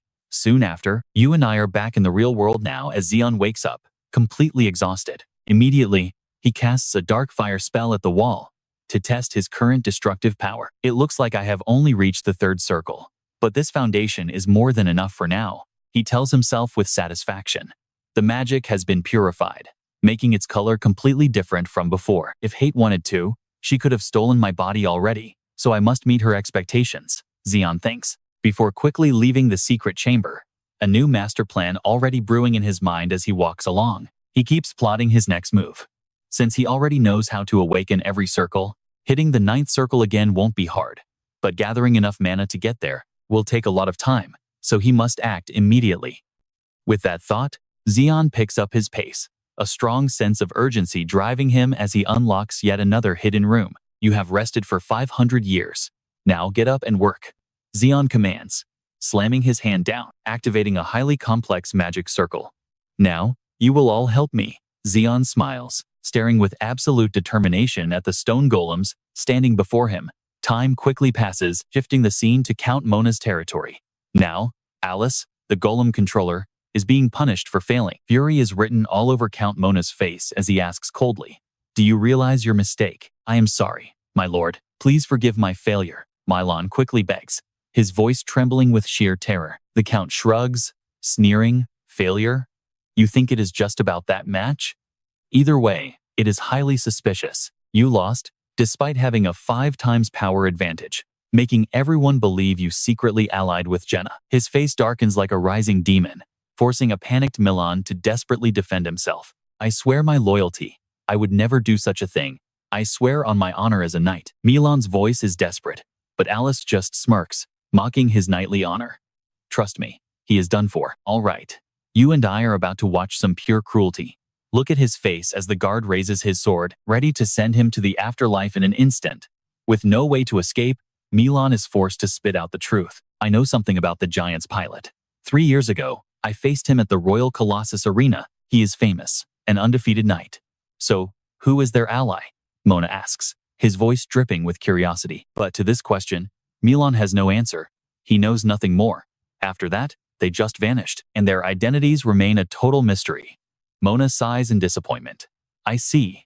Then you are useless to me. Mona simply gestures to his men. Milan freezes as absolute terror takes over. Wait, what is happening? I will find him. I promise. Please, spare me. Before he can even finish, a blade slices through the air, ending the knight's life. With his victim officially dead and gone, Mona casually walks out of the room, as if nothing ever happened. Outside, another loyal minion has been waiting to deliver his report. My lord, Princess Jenna, has stayed behind in Lamer, apparently because of the refugees. Hearing this, Mona seethes, his eyes burning with rage. He growls out a threat. Understood. Keep tracking her every move. Now, pay attention here. There is one more thing. Find whoever was controlling Milan. I need to see him myself, and find out if he can ruin my plans. As the Count speaks, he clenches his fist tightly, with absolute cruelty painted all over his face. Time passes, and we cut to a run-down town where everything looks completely abandoned and ruined. Outside the gates, Zeon's voice echoes from a distance, sounding like he is telling an ancient tale. Long ago, the Lacan family flourished like a flowing river, surrounded by rich, fertile lands. But as the years went by, almost all the residents packed up and left, leaving behind empty houses. Now, 3 villages are on the verge of turning into total ghost towns. As Zeon speaks, he glances at the accountant, Dixon, who is tied up tightly right next to him. Slowly, he unsheathes the sword at his hip, scaring poor Dixon so badly that his face turns completely pale, devoid of all blood. "Young master, why are you doing this?" the old man gasps, trembling as if facing a literal demon. Zeon just swings his sword around, replying with heavy sarcasm.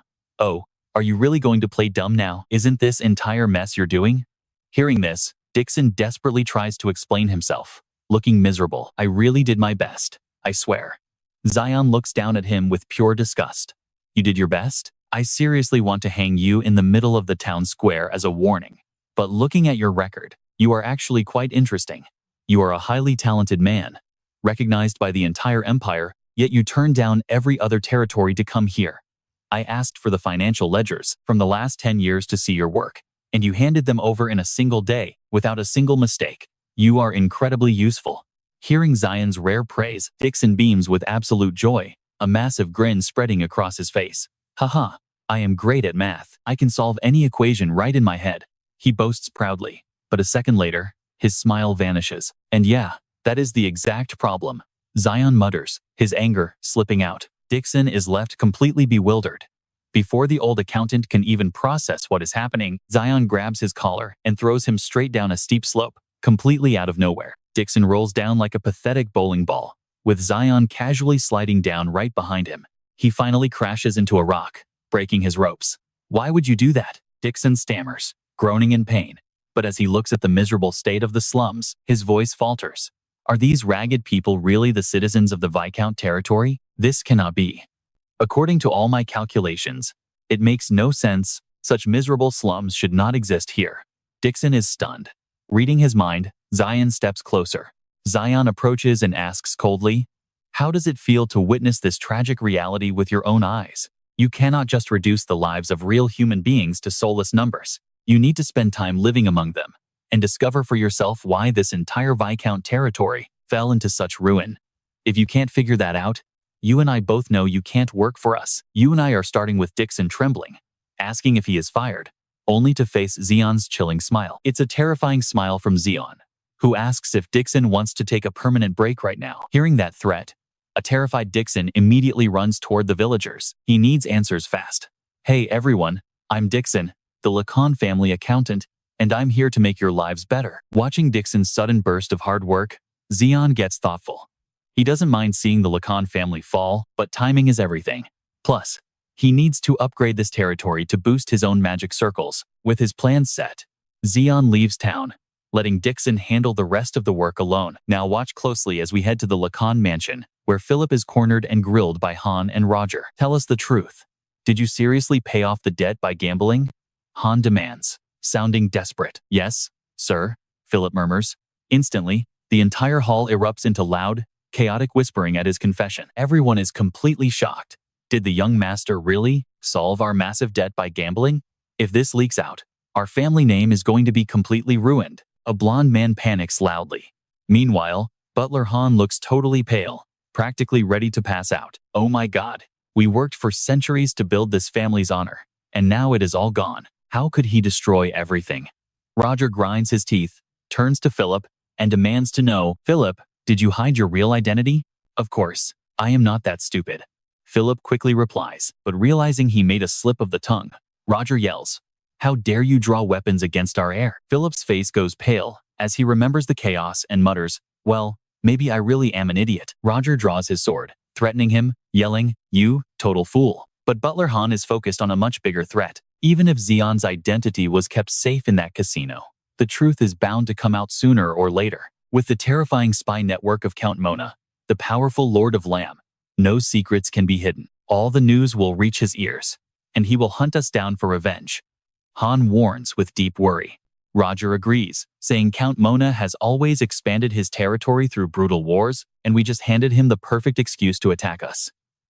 Han sighs, deeply discouraged. I know what you're thinking, but Zeon just walks in and cuts them off, saying, I've heard enough. Where are the ones claiming family honor is everything? Are we supposed to just close our eyes to injustice and pretend nothing is happening right in front of us? Roger immediately fights back. We're just being realistic here. Our military forces can't even compare to Count Mona's army. Our job is to warn you that your reckless decisions are putting this entire family in extreme danger. As the bickering continues, Zeon shuts them down. Do you seriously think you are heroes? By bowing down to the powerful, true heroes fight in the hardest moments to protect justice. Hearing this, Butler Han immediately speaks up. We are all giving our lives for the Lacan family. How can you say that? But Zeon cuts him off cold. Are those problems actually solved yet? Or are you just crying over my gambling as if it is the end of the world? If the public finds out you paid our massive debts with gambling money, it is a huge scandal, and the Lacan family's reputation will be completely ruined, Han desperately points out. But Zeon loses his temper, pointing straight at Han's face. Enough of this. Does having a good reputation actually solve starvation? Your duty is to protect the people. Yet the citizens of this land are starving to death. Why are your priorities so messed up? This is pure foolishness, and I won't tolerate it anymore. Also, everything changes starting today. If you think my orders are wrong, you are free to pack up and leave. Anyone who disobeys my commands will be fired immediately. His merciless words leave Han completely speechless. Young master, these people have served the Lacan family for generations. Han desperately pleads. Zeon sighs, hating narrow-minded people. Trust me, he is about to show everyone his absolute determination. With that settled, Zeon turns to Philip, his helpful companion. Philip, you did an amazing job on our trip. You've got the skills of a captain. Philip is stunned by this sudden praise, wondering why he's saying that. Let's dive into this absolute masterclass of mind games. Zeon glares at Roger, suggesting that only the truly talented are worthy of being the knight captain. What do you think about this, Roger? These sharp words from Zeon make Roger instantly realize the young master's true game. Is he trying to provoke him? Before Philip can even finish, he bluntly declares his condition. Whoever wins this duel will be appointed as the captain of our elite knight squad. Hearing this, Philip breaks down in tears, crying out that he cannot do it. After all, Roger is his uncle and the very man who taught him how to wield a sword. Annoyed, Roger snaps, Shut up, Philip. I understand. I have not yet proven my skills to this boy. I hope you are as good as your word, Zeon. Soon, they head out. Looking at Philip, nostalgia washes over Roger as he remarks, It has been a long time since we sparred. Just the two of us. Philip nods, agreeing that many years have indeed flown by. Still, he feels deeply conflicted about all of this, muttering that he will simply try his absolute best. Roger grins, replying that this will certainly be fun. After a tense pause, Philip tightly grips his sword, speaking with heavy hesitation. Please allow me to begin. Seeing the sheer panic on his face, Zeon worries. Watch closely as the tension builds. Why is Philip so incredibly shaken? Is Roger actually that terrifyingly powerful? Taking a deep, calming breath, Philip lunges forward, trying to slice past Roger.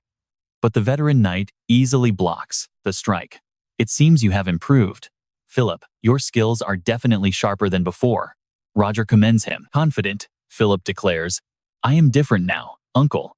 With that, he charges straight at Roger with blinding, chaotic speed. Instead of striking blindly, he weaves around to break Roger's focus and throw off his guard completely. Surprised by this sheer agility, Roger chuckles. Surely you are not just playing around with me, right? In a flash, Philip teleports directly behind him, yet he is still too slow for this experienced warrior. Ah, so that is your trick. But to become the sword protecting our noble house, you need much more. Without even looking back, Roger effortlessly grabs Philip by his collar, completely shutting down his fancy speed. With absolute brute force, he slams him face first into the dirt, cracking the ground wide open. Not stopping there, while Philip is still reeling in agony, Roger delivers a brutal, heavy kick. You saw that absolute beatdown, right? Yet Philip, refusing to quit, screams at the top of his lungs, It's not over yet. Unmoved, Roger presses his blade right against Philip's throat, shaking his head with clear disappointment. The duel is over, young master. Is this proof enough of why I lead the knights? He stares directly at Zeon, demanding his surrender. Watching this display, Zeon has to hand it to him. Despite Roger's arrogant attitude, Zeon cannot help but smile at such incredibly high-level martial prowess. Time skips forward to the training field, where the knights are pushing their stamina limits through relentless running. Though most are completely exhausted, Roger shows zero mercy, barking, "Keep moving. We have barely even started." The young master is watching. "Pick up the pace." He bellows like a general motivating his soldiers. "Yes, sir," they shout in unison, their obedience absolute. Back with Zeon, a wave of frustration hits him. "I cannot believe you lost so effortlessly." But Uncle Lacan is one of the 5 strongest swordsmen alive. Philip argues, trying to defend his uncle. "If killers come for me, I suppose I will just die." Zeon sighs. That cold resignation leaves Philip desperately apologizing. Ignoring the young man's guilt, Zeon suddenly grows serious. "Philip, I have decided to appoint you as my personal escort knight. Prepare yourself for this duty." Deeply moved, tears well up in Philip's eyes as he grits his teeth, pledging, "I will do my absolute best to become the shield that protects you. I will prove to you that I am worthy of your trust." Then run along and join the others. Zeon smiles, highly satisfied. "Yes, young master," Philip replies with excitement. He dashes back to the training ground, steps light and eager. Watching the knights train, Zeon nods in quiet appreciation. These 50 warriors are indeed formidable, battle-hardened elites. This lineage of legendary fighters is no joke. Both Philip and Roger possess the kind of raw, undeniable talent that any lord would kill to have. He reflects silently. "Now, I finally grasp the true situation of this family, and trust me, things are about to get even crazier." As he suddenly begins trembling like crazy, pure panic washes over his face. What is this? Selling off statues was one thing, but now our family treasures too? Are you really planning to throw away the honor of this entire family? You can feel his absolute fury as he screams, watching servants carry their things. "Trust me, if it makes money, I am doing it." Zeon coldly snaps. That reckless attitude is clear in his voice, but Han absolutely cannot accept it. He feels deeply insulted by the disrespect. "Young master, why are you acting like this?" Han asks, his body shaking as he desperately tries to hold back his rising anger. Staring at Han's explosive expression, Zeon reluctantly explains that the legendary hero Lacan died 500 years ago. "That dead guy means absolutely nothing to us right now. Think about it, those ancient rules you cling to in Lacan's name dragged our family to rock bottom. Honestly, it's traditionalists like you who completely destroyed our proud reputation. No way. It was only because of the Demon King's curse." Han cries out, absolute despair ringing loud in his voice. Now, pay attention, those exact words are the perfect proof of why their mindset is a massive problem. You praise the luck of dead men and just blame the Demon King for your own pathetic downfall? Listen closely, I am going to become someone far greater than the hero Lacan ever was. Keep clinging to those outdated rules, and I will erase your name from our family history forever. Zeon slams a sharp dagger straight into the table to prove his point. He storms out of the room in absolute frustration, leaving a completely panicked Han behind. As soon as Zeon leaves, the worried servants immediately rush to Han's side. "Are you okay, Mr. Han?" He shivers uncontrollably as dark, painful memories flood his mind. "Young master, I still remember you as a sweet child, sitting on my lap listening to stories. It is unbelievable how much you have changed, especially since you started constantly visiting the Demon King's castle. There is absolutely no doubt about it. It must be that evil monster's curse." Right outside, Zeon's close friend Philip awkwardly approaches him, trying to offer some genuine, heartfelt advice. "Young master, please listen to Mr. Han just this once. What you just said to him was way too harsh." But before Philip can even finish, Zeon ruthlessly cuts him off with absolute determination in his cold eyes. "Why on earth should I compromise? I have zero intention of giving Mr. Han any more time to think. With that, all right, let's pause here." Zeon abruptly shifts to his main goal, asking with absolute seriousness, "Forget that. Did you finish my task?" Philip's face goes completely pale as he nervously warns, "Young master." "So, where is it?" Zeon asks excitedly, his intense curiosity making poor Philip look even more terrified than before. "Keep your voice down." Philip leans in and whispers the secret directly into Zeon's ear. The scene shifts to a pitch-black dungeon, where the hushed voices of Zeon and Philip echo through the darkness. Walking forward, Zeon complains in annoyance, "Philip, This is nothing like what I asked for. Just look at him. Is this old man even still alive? Zeon stares down at the extremely skinny man locked inside the cell, leaving Philip completely speechless, with no excuses. No, wait. Just yesterday he was before Philip can even finish. The prisoner speaks up in a suspicious voice, asking, "Who are you?" Suddenly, an intense wave of mental pressure slams into Zeon, making his entire body feel incredibly uncomfortable. This overwhelming pressure is definitely the power of a 5th-tier mage, or maybe even someone stronger, Zeon notes, glaring with intense caution when Zeon remains silent. The mysterious prisoner issues a very clear, threatening warning. "Do not make me repeat myself. Answer me. Who are you?" Zeon calmly replies, "I heard you have been locked up here for ages, but you look perfectly fine." Recognizing that very familiar voice, the man's face completely changes in pure shock as he gasps. "That voice? Is it really you?" Cutting him off, Zeon playfully mocks him with a sarcastic tone.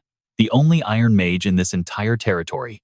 Yet here you are, locked up like a common criminal." Finally recognizing Zeon, the mage gasps in total shock. "Young master, why on earth would you come here for me?" Zeon bluntly fires back. "Did you really think I would just stand by while someone slacks off inside my own territory? I heard you were starving yourself as punishment. Is that the real reason Han locked you up in here?" Zeon asks. His deeply curious gaze makes the mage highly anxious as he stammers. "Well, that is because you lost consciousness in that terrible giant accident that I caused. I only wanted to atone for my sins with my life," the mage says with a voice dripping with absolute regret for his mistake. But that self-pitying attitude only annoys Zeon. "Do you honestly believe your life is actually worth that much to me? Besides, it was already proven that the giant incident was not your fault at all." Avoiding Zeon's sharp, questioning gaze, the old mage looks away. "If only I had examined things closer, that disaster never would have happened. It is all my fault, so please punish me," he pleads. "And trust me, you and I can feel the sheer guilt in every single word." Seeing this, Philip, Zion's friend, knows this drill all too well and immediately warns him, "Trust me. We both know he should just turn back right now." However, Zion's expression tightens with pure annoyance, his growing anger practically radiating off him. He thinks to himself that while loyalty is great, stubbornness like this is just deadly. Then, he speaks up with absolute authority. "If that is what you want, I will grant your wish. Philip, hand me a sword right now." Hearing this, Philip panics, sheer worry washing over his face as he asks what the young master is doing. Despite his cry of protest, he quickly tosses his own sword over to Zeon. Zeon draws the blade from its scabbard. With a mocking tone, he says, "Since you begged me, I will give you a fitting punishment, so do not blame me." With that, Zeon swings his sword down. Now watch closely, because instead of executing the man, he shatters his heavy chains, leaving the prisoner completely bewildered by what just happened. Zeon sheathes his sword, calmly stating that keeping him alive is far more useful than killing him. "I absolutely hate failure. I will work you so hard that you will actually wish you were dead. You must swear lifetime loyalty and support to me. Swear on your honor as a mage, and engrave this very moment deep within your heart." "Philip, do it now," Zeon commands, absolute authority and steel ring in his voice. "Yes, my lord," Philip replies, throwing the heavy sack off his back right in front of the mage, sending brilliant gold coins scattering everywhere in a chaotic display. Staring at the shimmering pile of gold, the mage stammers in disbelief, asking where on earth all this wealth came from. "Just around 70,000 pesos, I believe. Use this fortune to rebuild the magic tower, purchase essential spellbooks, and gather the equipment to repair and manufacture powerful giant golems. Unlike all the former lords, I plan to invest heavily in magic so an incident like this never happens again," Zeon says with determination, moving the old mage to tears. Still unable to fully accept this immense grace, the man protests that he has only caused trouble and wonders if he is truly worthy of such kindness. Zeon fires back with a cold but satisfying answer, telling him to stop talking nonsense because this is a punishment. "I know what you are thinking." But his cold face shows he is not forgiving him easily. Realizing Zeon has made up his mind, the old mage can no longer refuse. He drops to one knee and swears with fierce determination, pledging himself as the Iron Mage of the Lacan family.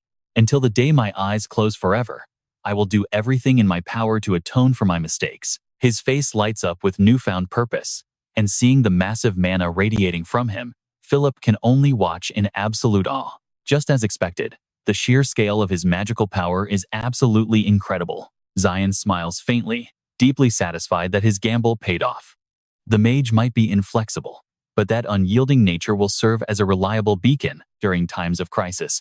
With a silent nod, he delivers his very first commands. Since there are only 2 capable people in our territory, I will assign you 3 specific tasks. He speaks calmly, completely unaware that Butler Han is standing just behind them, having overheard every single word. Concern is written all over his face. Even though Zeon successfully won over the stubborn mage, Barton Han still feels an unsettling dread deep down. He cannot shake his worries. It is incredible that he convinced someone as stubborn as Meyer. But why does an uneasy feeling still linger? Shouts echo across the training grounds as Captain Roger roars. Focus the energy from your core. Yes, sir. The knights shout in unison. Correct your posture, Philip. Roger barks. Not far away, Butler Han stands alongside 2 other young recruits, watching the intense training session closely. This family is finally changing, Han remarks, noting how Philip, who never took things seriously before, is now training harder than anyone else. Even Mute, who once hid in shame over his past blunders, is actively training the new recruits now. One of them adds. Suddenly, a familiar voice calls out from behind them, saying it has been a long time. The 3 spin around in shock, instantly recognizing the familiar face as Han gasps, Sir Dixon? Dixon chuckles, looking quite disheveled and covered in dirt, expressing his sheer relief that everyone is doing well. Seeing his messy state, Han worries, saying they searched everywhere and that is where we leave things. Let's dive into this absolute chaos. Where on earth has our guy been? Hearing that, Dixon excitedly shares his achievements. Haha, my bad. I really did not mean to make everyone worry like that. It is a long story, but I think it is better to show you all instead of just talking. With that, they head to the slums Dixon spent a whole month rebuilding. When they arrive, Butler Han simply cannot believe his eyes. How is this even possible? Is this actually a slum? Han mutters in shock. Dixon cannot help but burst out laughing. Haha, Master Han, I couldn't let you get too shocked right away. Do you see that marketplace over there? Now, anyone can trade freely. This was decided together with all the residents. Everyone is actively discussing how to improve the territory. And those outdated, old traditions are Dixon's face suddenly turns serious. Master Han, don't you think this is how our land should actually look? Butler Han presses his lips together, completely speechless. He cannot deny that everything goes completely against their family's policies of the past 500 years. Looking at Han's expression, he still seems unhappy with Roger's ideas, even though everyone else has already been fully convinced. He stares at his own reflection in the teacup, his expression deeply troubled and hard to read. Time flies by. A week later, we find ourselves in Zeon's office, where Butler Han is currently delivering his daily report. I have organized all the documents you requested, young master. Meanwhile, Zeon is busy writing something down. He nods and says, sorry for giving you so much work, but I truly put my trust in you, Han. Han continues, I will make sure to handle all the remaining office issues by tomorrow. If anything else comes up, just let me know and I will take care of it myself. But Zeon quickly interrupts him. Han, your priorities are totally off. The homeless and displaced are filling the streets. So, we absolutely must think about their needs first. Han's fists clench involuntarily. Getting to know Zeon better only makes him believe following him was the right call. But first, he absolutely must clarify Zeon's true intentions. That night, Han secretly follows Zeon, only to find him leaving the mansion, under the cover of darkness, heading straight for the Demon King's castle. He worries. Is it possible that Zeon is being controlled by— Why did he suddenly stop? Don't blink, because he might actually realize he is being followed right now. Suddenly, a voice echoes out. Have you arrived, young master? Zeon simply nods and asks, have you guys finished what I requested? A bearded man confidently replies, of course, that was easier than taking candy from a baby. Peering closely at the crowd, Han recognizes them as the bandits who were banished from the territory for looting. They live in the shadows and seem to have gathered a massive group. Seeing that they completed their task, Zeon happily laughs. Haha, you guys work incredibly fast. I love that. Now let us get started, he says while taking down his bag, preparing to pull something out. The bandits curiously ask, what is in the bag? Did you bring some gifts for us? Zeon replies, yeah, exactly, if you brought that item. The bandits pull out a book and laugh out loud. Haha, don't worry, we got it. That book is truly amazing. Hearing this, Butler Han gasps in shock. Books? Why on earth is he handing books to bandits? Damn it, I cannot hear what Zeon is planning next. He mutters. The bandits explain, thanks to you, We are no longer illiterate. Because you summarized the main points, we can understand even the hardest chapters. Thank you so much. A woman sheds emotional tears, saying, thanks to you, even our children can read now. Thank you, young master. Hearing this makes Zeon happy too. I am glad to help, but always remember that everything comes with a price. I assume you are ready. A bald man confirms. Of course, we might be bandits, but we are not ungrateful beasts. Just give us the command, and we will follow. Zeon smiles. Perfect. He empties his bag, revealing countless gold coins and various books. This whole action leaves Han completely baffled. What is he planning? Let's pause and think, why so much money and books? Even the bandits are completely confused, asking, what is this? We understand the books, but what about the money? Zeon explains. The answer is in the books. You will see when you read. One of the bandits picks up the documents and discovers they are official residency registration papers and land transfer deeds. Zeon explains that these documents officially recognize them as real residents of the territory. With these, they get land ownership. He plans to build a town nearby so everyone can finally live there peacefully. Hearing Zeon's plans, the bandits tremble with excitement, saying, we are just low-life bandits who betrayed our lord. You even acknowledged us, and we are already deeply grateful for that. But after what you did, we can't accept more. As the bald man refuses the gift, you and I can really feel their loyalty. All right? You and I are jumping in as the bandits admit they only steal to survive, but know the locals will never accept them. Zeon replies, I get it, and honestly, I do not fully accept you either, even if I have no other choice. Stealing is a heavy crime, but the Lacan family is the one who pushed you down this dark path. That is a sin I cannot forgive. But since you stole without hurting anyone, I believe you deserve a chance to redeem yourselves. This gold is half of your advance payment, because starting right now, you are all officially mercenaries. If you want to be feared, prepare to die on the battlefield. That is your redemption, and the only future Zeon can offer. Their path is theirs to choose, so he places his trust in them. Clutching their weapons tightly, the bandits swear loyalty to Zeon. Young master, we will lay down our lives to protect this land. Meanwhile, Butler Han witnesses everything Zeon is doing. His fists clench tightly. Under the Lacan family law, bandits on this territory are supposed to be eliminated immediately. Is everything I have believed in until now actually correct? He questions himself. No, I ignored the desperate cries of strangers, misunderstood my young master's noble intentions, and foolishly doubted him. But pay attention. Han finally realizes Zeon is using brilliant strategies to rebuild his territory. I will make up for my terrible mistakes by serving him faithfully, Han promises himself. Tears stream down his face over the misunderstanding. He has no idea that everything is going exactly as Zeon planned. Having noticed Han spying early on, Zeon staged this entire drama on purpose. He glances toward Han's hiding spot and sighs. He finally let his guard down. What a tough nut to crack.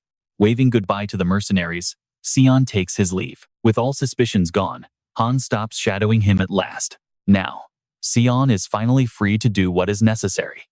It is tough, but most of his people are taken care of. Time to start the real work now, he says while pulling out a mysterious object from his cloth bag. Time flies, and the scene shifts to the Demon King's castle.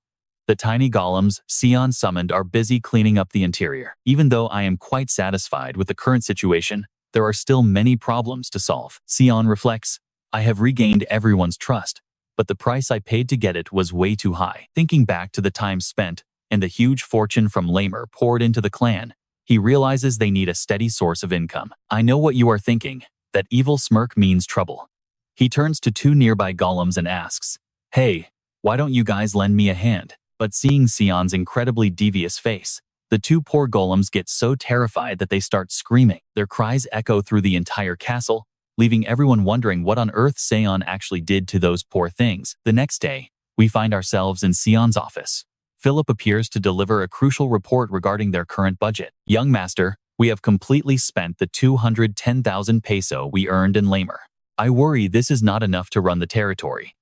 Zeon nods, while Philip asks what he plans to do next. Should we head back to that area to make some quick cash? Philip asks. Zeon pauses, thinking Count Mona might have discovered the identity of the person who helped Princess Ju, so he refuses to walk into a trap. Shut up, Philip. Did you bring the mind development reports? Philip stammers, looking down at his papers, which only contain records of massive failures over the past decades. We searched the entire territory, but found absolutely no traces of a mine. Zeon sighs in deep disappointment. Why are we falling into debt over such a tiny chance? Philip hesitates for 2 seconds before replying. Because it was our only option. We fell into a terrible state due to several rapid events, and right when all the citizens deserted us, you unfortunately went unconscious. Zeon realizes he has no other choice but to desperately cling to a rotting road. Without any crops, we cannot sustain the territory.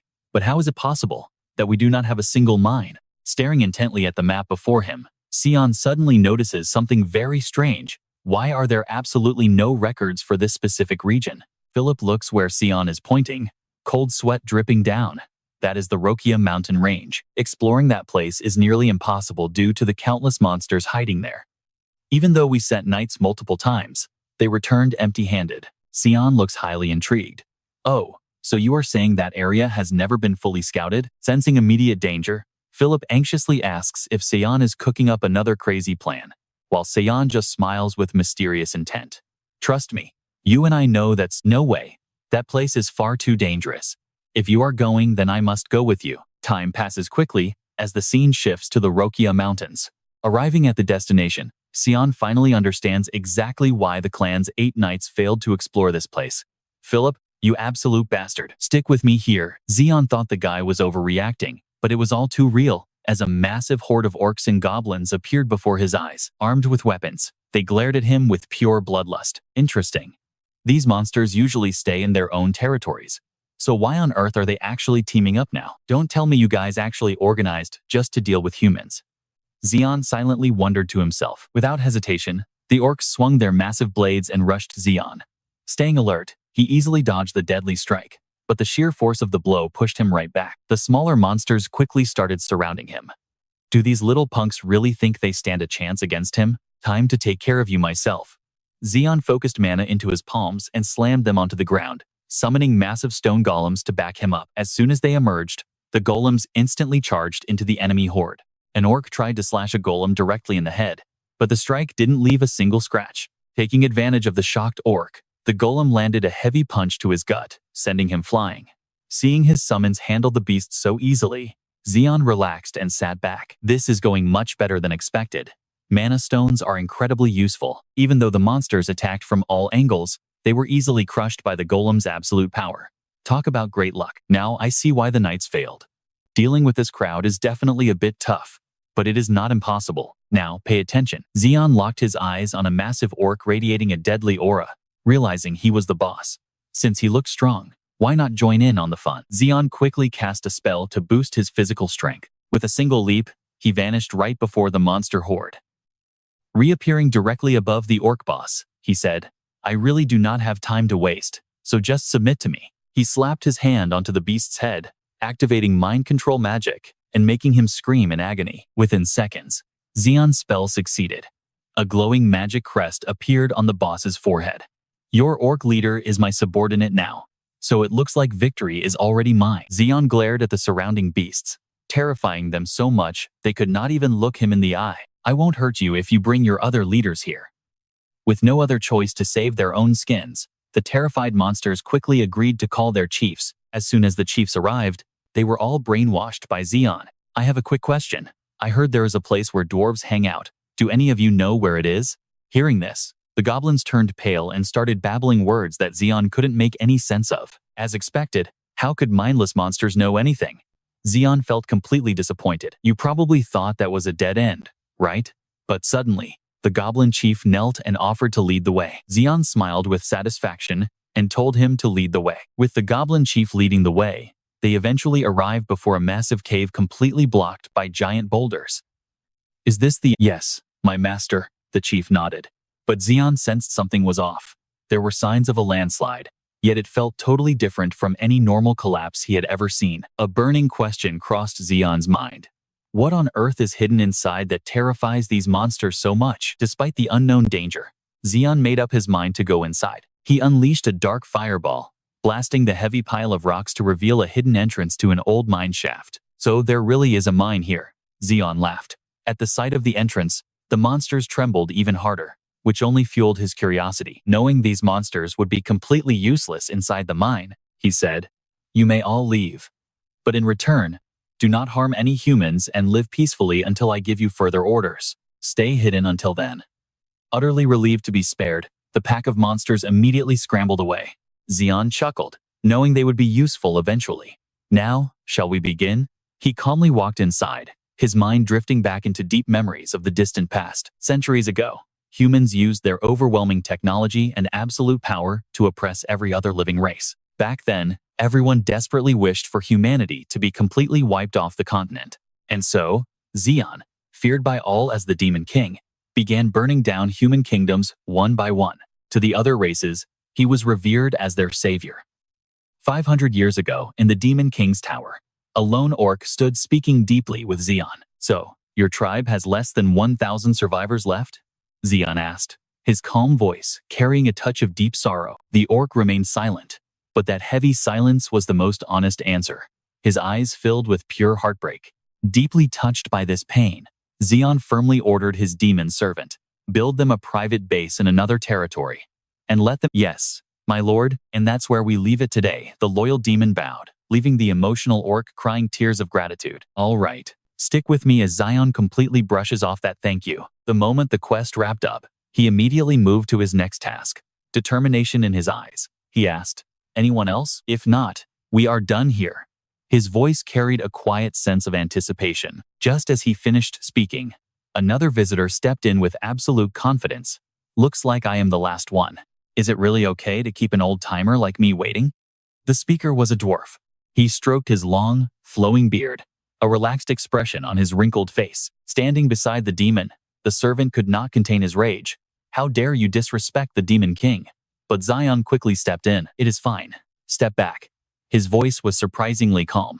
Who would have thought a dwarf, a master craftsman, would visit? Just look at the incredible energy radiating from him. Truly impressive. "I never expected to meet an ancient dwarf," Zeon said, his curiosity fully piqued. The dwarf freely admitted his identity, laughing. "You are sharp? Is my appearance really that hard to read? Why are you here?" "I did not think humans could even compare to dwarf royalty like you," Zeon asked with genuine curiosity. The dwarf snorted in frustration. "Humans lack basic technology and mindlessly destroy nature. So many ecosystems ruined because of them." Hearing this, Zeon began to piece together his plan. Amusement filled his eyes. "So, you want to help me wipe all of them out?" "Exactly. Clear them out, and we will use our advanced technology to upgrade your base," the dwarf promised with a grin. Zeon burst into laughter at the sheer irony. "Haha, you know I am a human too, right? And you are still willing to assist me?" The dwarf roared with laughter at the hilarious question. "Haha, you are the Demon King, are you not?" Back in reality, Zeon recalled the dwarf's words about a massive mine and smiled. It was supposed to be completely ruined, but surprisingly, it remained in fantastic condition. Dwarf engineering is truly unmatched. He admired the structure that stood firm against time, feeling incredibly impressed. Next, Zeon closely inspected the massive mineral deposits inside the cave, feeling deeply relieved. "With this much ore, as long as I have workers to mine it, my territory will be set forever." He kept that in mind. Zeon began searching for whatever was lurking inside that terrified the monsters outside. His eyes gleamed with curiosity. "Strange. Construction stopped right after my previous death. Did humans occupy this place for that reason?" Still, valuable items are scattered everywhere.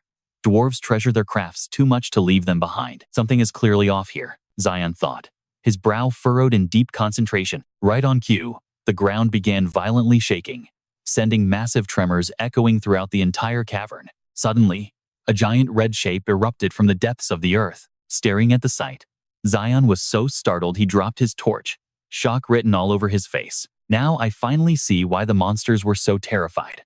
Watch this closely. Erupting from the ground was a colossal red worm, covered in sharp crystals and massive fangs, a truly terrifying beast. The true master of the mine, the giant worm. Far from being scared, Zeon felt a surge of pure excitement. Amusement laced his voice. "Is this why the dungeon was abandoned? Too bad for you. You are just an annoyance. Time to disappear." Channeling mana into his palms, he instantly summoned 2 guardian golems to deal with the giant beast. "Charge." Zeon barked out the order. His voice rang out with absolute authority, and both golems immediately lunged forward into action. The giant worm coiled its massive body, preparing to strike back with blinding speed. But the golems reacted instantly. throwing their heavy frames to block the worm before it could reach Zeon. He ordered his golems to pin the beast down, leaping into the air, charging black fire magic in his palms, and blasting it straight into the creature's head. The sheer force of the blast triggered a massive explosion, tearing through the cavern with destructive energy. That should calm things down a bit, Zeon muttered with complete confidence, but as the smoke cleared, his eyes froze in shock. And trust me, you are not ready for what happens next. Stick with me here. Our main character's attack did absolutely zero damage. He knows his magic has weakened, but how did this beast survive without a single scratch? He mutters to himself, completely baffled by what is happening. Furious after Zeon's attack, the massive red worm thrashes violently, sending both golems flying. Its giant fanged mouth gapes wide, ready to swallow Zeon whole in an instant. Its raw rage is on full display. Seeing their master in danger, the golems refuse to back down. One golem charges forward, grabs the massive beast, and unleashes heavy punches that slam its giant body hard against the ground. The impact echoes through the cavern, and Zeon quickly praises his loyal summon, yelling, "Good job!" But as they celebrate, the worm's nostrils begin spewing white smoke, a clear warning sign that it is absolutely furious. Zeon freezes in shock and screams a warning, "Watch out!" Before they can react, the worm slams forward, throwing one golem completely off balance. The beast opens its mouth and devours the surrounding crystals, causing glowing mineral shards to sprout right on top of its head. Zeon is completely stunned. He never expected this monster to have such an insane trump card. Is it eating minerals to evolve? This is getting way more dangerous than I thought, he mutters, feeling a wave of dread. This is crazy. Where did this thing come from? None of my skills are even putting a scratch on it. Now pay attention here. His only hope is to summon the massive giants. With pure determination, Zeon rushes forward, but a massive boulder suddenly crashes down right in front of him, sealing his only exit. He grunts in frustration. Damn it. My escape route is completely blocked off. Trapped, Zeon has no choice but to turn around and face the raging beast. Every muscle in his body tense, but staring at its terrifying armor, he is completely at a loss on how to break through. This thing is way tougher than I expected. He groans, desperately racking his brain for a new strategy. Wait, if a giant beast like this was wandering around outside, we would have seen signs in the forest. Does it only live deep in these mines? If that is true, my giants are useless here. They are simply too massive for this tight, cramped space. If only I could spot a weakness, I wouldn't be struggling so much.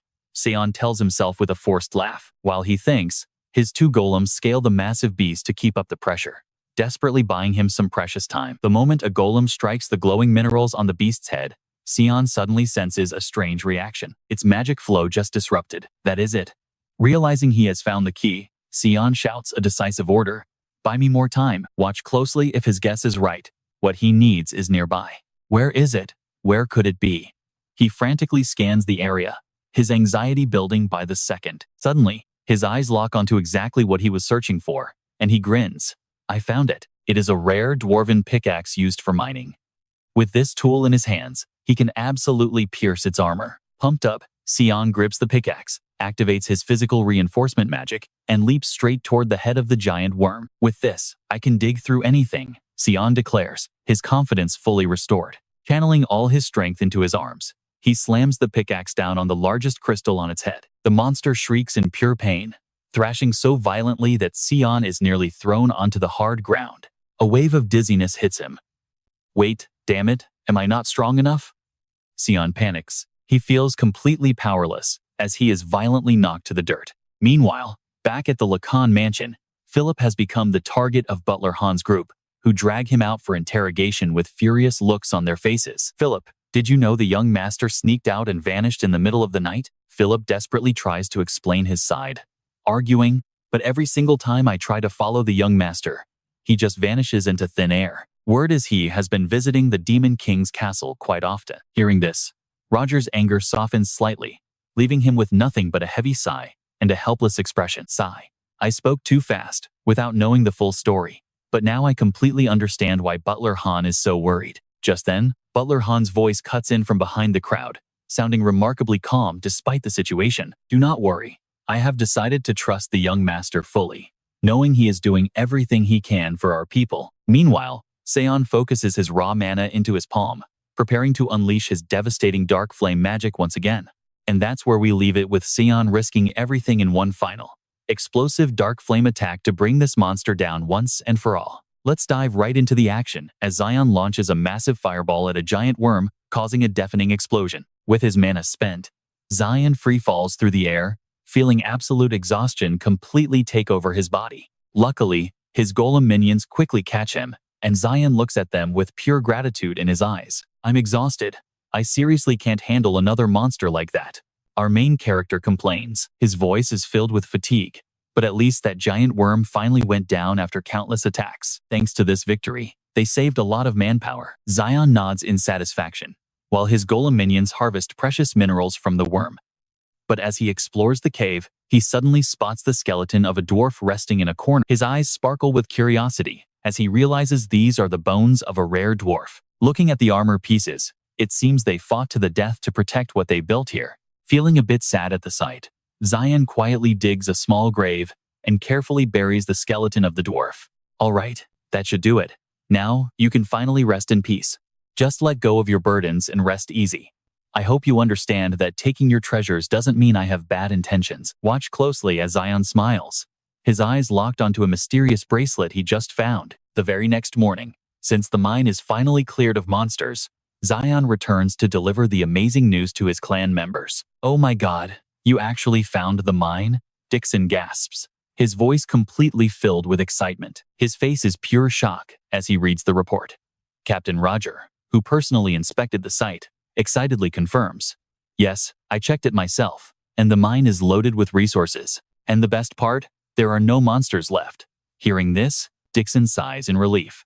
This is incredible. Our territory's financial troubles are officially over. Now we just need to prepare the mining equipment.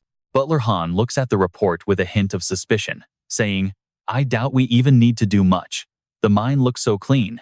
It's like someone organized everything for us. As long as we have enough workers, we can make a massive profit. With that, the group excitedly discusses their plans for the mine, filling the entire room with joy. Zeon sits back quietly, happy to leave the work to them. He believes things in his territory will finally stabilize. I've pushed those beasts deep into the mountains. If anything goes wrong or our military falls short, I can use them as a powerful secret army, he thinks, right before Han's voice wakes him up. Young master, this is all thanks to your amazing efforts. I know what you're thinking, but Zeon doesn't want all the credit. He humbly tells them, it's nothing. This was a team effort. If we don't want to go back to our old lives, we must stay alert. One slip, and we lose everything. He pauses there for a moment, his eyes turning a bit mysterious, as he reveals he has a request to make. Of course, please tell us. I will obey. Han replies firmly, his absolute loyalty shining through in his tone. Can I fully trust you guys while I temporarily leave the territory? Zeon asks calmly, a look of determination on his face. This sudden news completely shocks everyone, their eyes immediately filling with deep worry. Where do you plan to go? They ask anxiously. But Zeon just tells them to ask Philip about it. Right on cue, Philip steps up and excitedly explains to everyone. The young master has decided to purchase a giant. Just so you know, I am an expert on giants, so I will be the one taking care of him, Philip brags. But before he can even finish, Captain Roger suddenly shoves him aside. Glaring with absolute jealousy, Roger steps up and says, don't worry, I'll accompany him to make sure everything goes smoothly. Not wanting to be left out, Uncle May, the mage, also chimes in enthusiastically. Speaking of giants, since I'm an Iron Mage, you can rest assured that I'll provide the best support possible. Hey, don't look down on me, Philip grumbles in reply, his voice completely filled with helplessness. After wrapping up their heated meeting, they finally decide who will travel with Zeon, none other than Philip and Roger. Sitting inside the carriage with determination in their eyes, Zeon looks at a hyped-up Philip and asks, are you really that excited? Of course. Getting the giant I've always dreamed of is a dream come true, Philip says, clenching his fists in excitement. But this makes Zeon a bit skeptical. Wait, don't we already have giants in our territory? Philip shakes his head, looking deeply disappointed. You're breaking my heart, young master. Real giants aren't like those cheap imitations. Up front, Roger shakes his head, leaving us laughing at Philip's wild dreams. All right, stick with me here as our journey starts with some tough love. Stop with those useless giant theories. He glares at Philip, instantly shutting the young man up as sheer panic washes over his face. You better stay quiet. If you were not working as our protective knight, driving this carriage would actually be your job. Roger warns him with absolute authority. Simon is just relieved someone can finally shut Philip up. He quietly thinks that Roger is truly the only person capable of keeping this chatterbox completely quiet. But suddenly, a loud engine roars from up ahead, shattering the quiet peace of the road. The horses whinny in absolute panic. What is going on? Simon frowns, unable to hide his growing annoyance. Apologies, young master, but a massive train is suddenly blocking our path, Roger explains. Clearly shocked, Simon steps down from the carriage to get a closer look at the colossal machine, his eyes filled with genuine wonder. Is this really a train? I have never seen one in my entire life. Roger explains that it is basically a massive carriage powered by advanced technology, making it incredibly expensive. But it is vastly more powerful than horses and is primarily used for hauling massive, heavy cargo. Hearing this, Simon's eyes light up as he instantly starts imagining buying one for his own family. Excitement washes over him. Oh, that actually sounds amazing. Maybe I should just buy one of these, he wonders. Now, watch closely here. As they stare at the train, a friendly male voice suddenly calls out from behind. Pardon me, am I interrupting? I assume this is the very first time you all have seen a train, right? The man speaking has middle-parted hair and is dressed exactly like a traveling merchant, but the two massive, aggressive hunting dogs standing right behind him instantly put Captain Roger on high alert, making him, "Who are you?" "We are simple merchants from the Chase Guild, traveling around to trade local specialties," he answers cheerfully. Simon shakes his head in confusion, fully aware he has never encountered them. "I have never heard of that guild before." "Ha ha. Completely normal. We are quite new, but we will soon rise to the very top, so keep an eye out for us." Simon looks completely skeptical. "Right, sure," he replies coldly. Spotting Simon, the merchant leans in and curiously asks the young man, "Tell me, are you perhaps the young lord of a noble family?" Sensing something off, Simon avoids giving a direct answer and questions him back. "Why exactly are you asking me that? I have never seen you before." "Oh, it is nothing. A merchant's job is simply to build close ties with noble lords." "So, are you indeed the young lord of a promising household?" Simon coldly cuts him off, clearly annoyed. "My home is not some famous estate that you would care about." "Now, I know what you're thinking. This guy is acting suspicious." The merchant's eyes darken in slight disappointment, but he quickly forces a fake smile. "Haha, how rude of me. So sorry to have burdened you." "No, it is fine, but we are busy right now." Simon turns his back on him with a freezing cold look. "Haha, a pleasure to meet you." The fake merchant nods politely, but the moment Simon's carriage drives off, their smiles completely vanish, replaced by absolute, cold-blooded malice. Lord Tio, a massive bald man, speaks up to remind him. Tio nods, a wicked grin spreading across his face. "Yes, that is the young lord of the Lacan family. I plan to hunt him down at his estate, but this makes things so much easier." Night falls, and as they eat dinner around the campfire, Philip brings up this morning's encounter with deep suspicion. "Weren't those guys from this morning actually mercenaries?" Captain Roger nods in agreement, speaking with extreme caution. "I agree completely. How on earth could a brand new merchant ever afford a train?" Turning to Simon, our hero listens with a tense expression, silently noting that he felt a faint trace of mana coming from their cargo. No matter how well they tried to mask it, its distinct magical energy still. Could the cargo on that train actually be? Suddenly, a faint rustle in the leaves nearby startles the entire group. Philip immediately grips his sword, shouting into the dark in sheer panic. Who goes there? A dark figure calmly steps out of the shadows, revealing Tio to everyone's absolute shock. "Good evening. What a surprise to run into you out here." Talk about fate. Facing him, Simon starts to notice a strange, unnatural scent in the air, signaling that danger is creeping closer. He clearly remembers them heading in the exact opposite direction. What are they actually plotting by showing up now? If you have questions, just ask us directly, since we still have unfinished business on our way back. We spotted your campfire light by chance, so if you do not mind, can we join you? Tio suggests. But we both know Simon is far too smart to fall for this trap. Sit with us? Sure, but what about your hidden friends in the dark? Trust me, this showdown is going to be epic. Let us dive into the story, as Zeon worries there is not enough room, casting a tense glance behind Tio, where heavily cloaked figures stand like hidden assassins. Hearing Zeon speak those words, Tio instantly realizes that his dark scheme has already been completely exposed. He no longer wants to hide it. "I underestimated you, Lord of the Territory. You are quite sharp. But please do not misunderstand. This is just my job, so prepare to die right here, my lord," he says with a grin. At that exact moment, the assassins behind him grip their swords and charge straight toward them. Immediately, Philip and Roger fight back fiercely with clashing blades, reminding each other to protect their young master. Furious, Philip roars, "How dare you bastards lay a hand on the Lacan family? Stay behind me, young lord.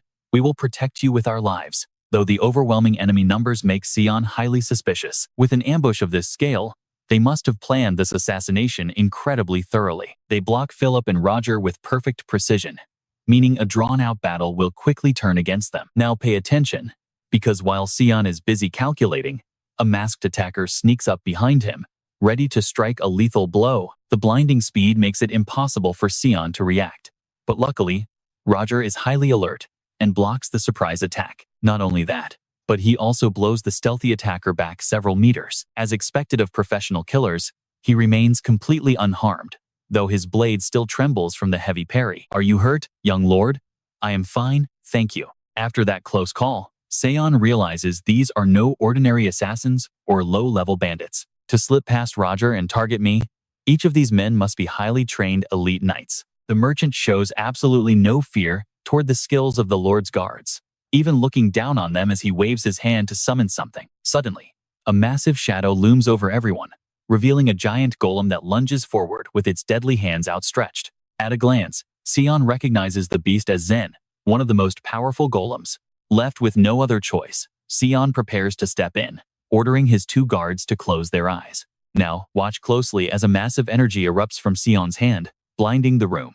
Sunlight breaks the silence, lightning splits the dark. With those words, Zeon unleashes the blinding blast straight at them. The light radiates so intensely that it completely blinds everyone, even those who try to look away. Knowing this alone will not defeat them, Zeon tells his guards to retreat while they can. By the time the enemies recover, his squad has already fled far into the distance, making any attempt to pursue them completely useless. To make matters worse, their eyes are severely damaged, leaving them completely blind. Furious at this humiliating setback, the merchant can only swear to seek 1,000-fold revenge.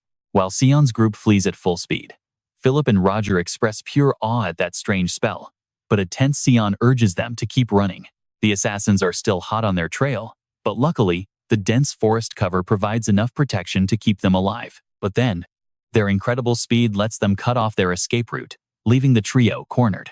Though caught off guard, Philip and Roger gain confidence seeing the enemy forces cut in half. Working together, they can take them down, stepping forward into combat stances. Sure enough, with a few swift strikes, he eliminates one foe, a brutal display that terrifies the remaining assassins. Meanwhile, raging flames swallow the entire castle town, forcing the devastated butler to snap her out of it and beg her to flee immediately. Though she is deeply heartbroken and weeping for the victims inside, he firmly pulls her toward safety before they can plan their next move. Overnight, the entire castle has been completely reduced to smoking ruins. The cries of children and desperate pleas of survivors echo everywhere, filling her heart with unbearable pain. As she sheds helpless tears, the villainous Mona suddenly appears, mockingly claiming he was just practicing his swordsmanship when he coincidentally ran into her. Faced with the angry reaction of her loyal old butler, Mona shamelessly blames her for this disaster. And honestly, we both know he is evil. His shameless words spark her deepest rage, and she vows never to forgive this monster. But that is all for now. Please leave a like and share to support the channel for more epic recaps.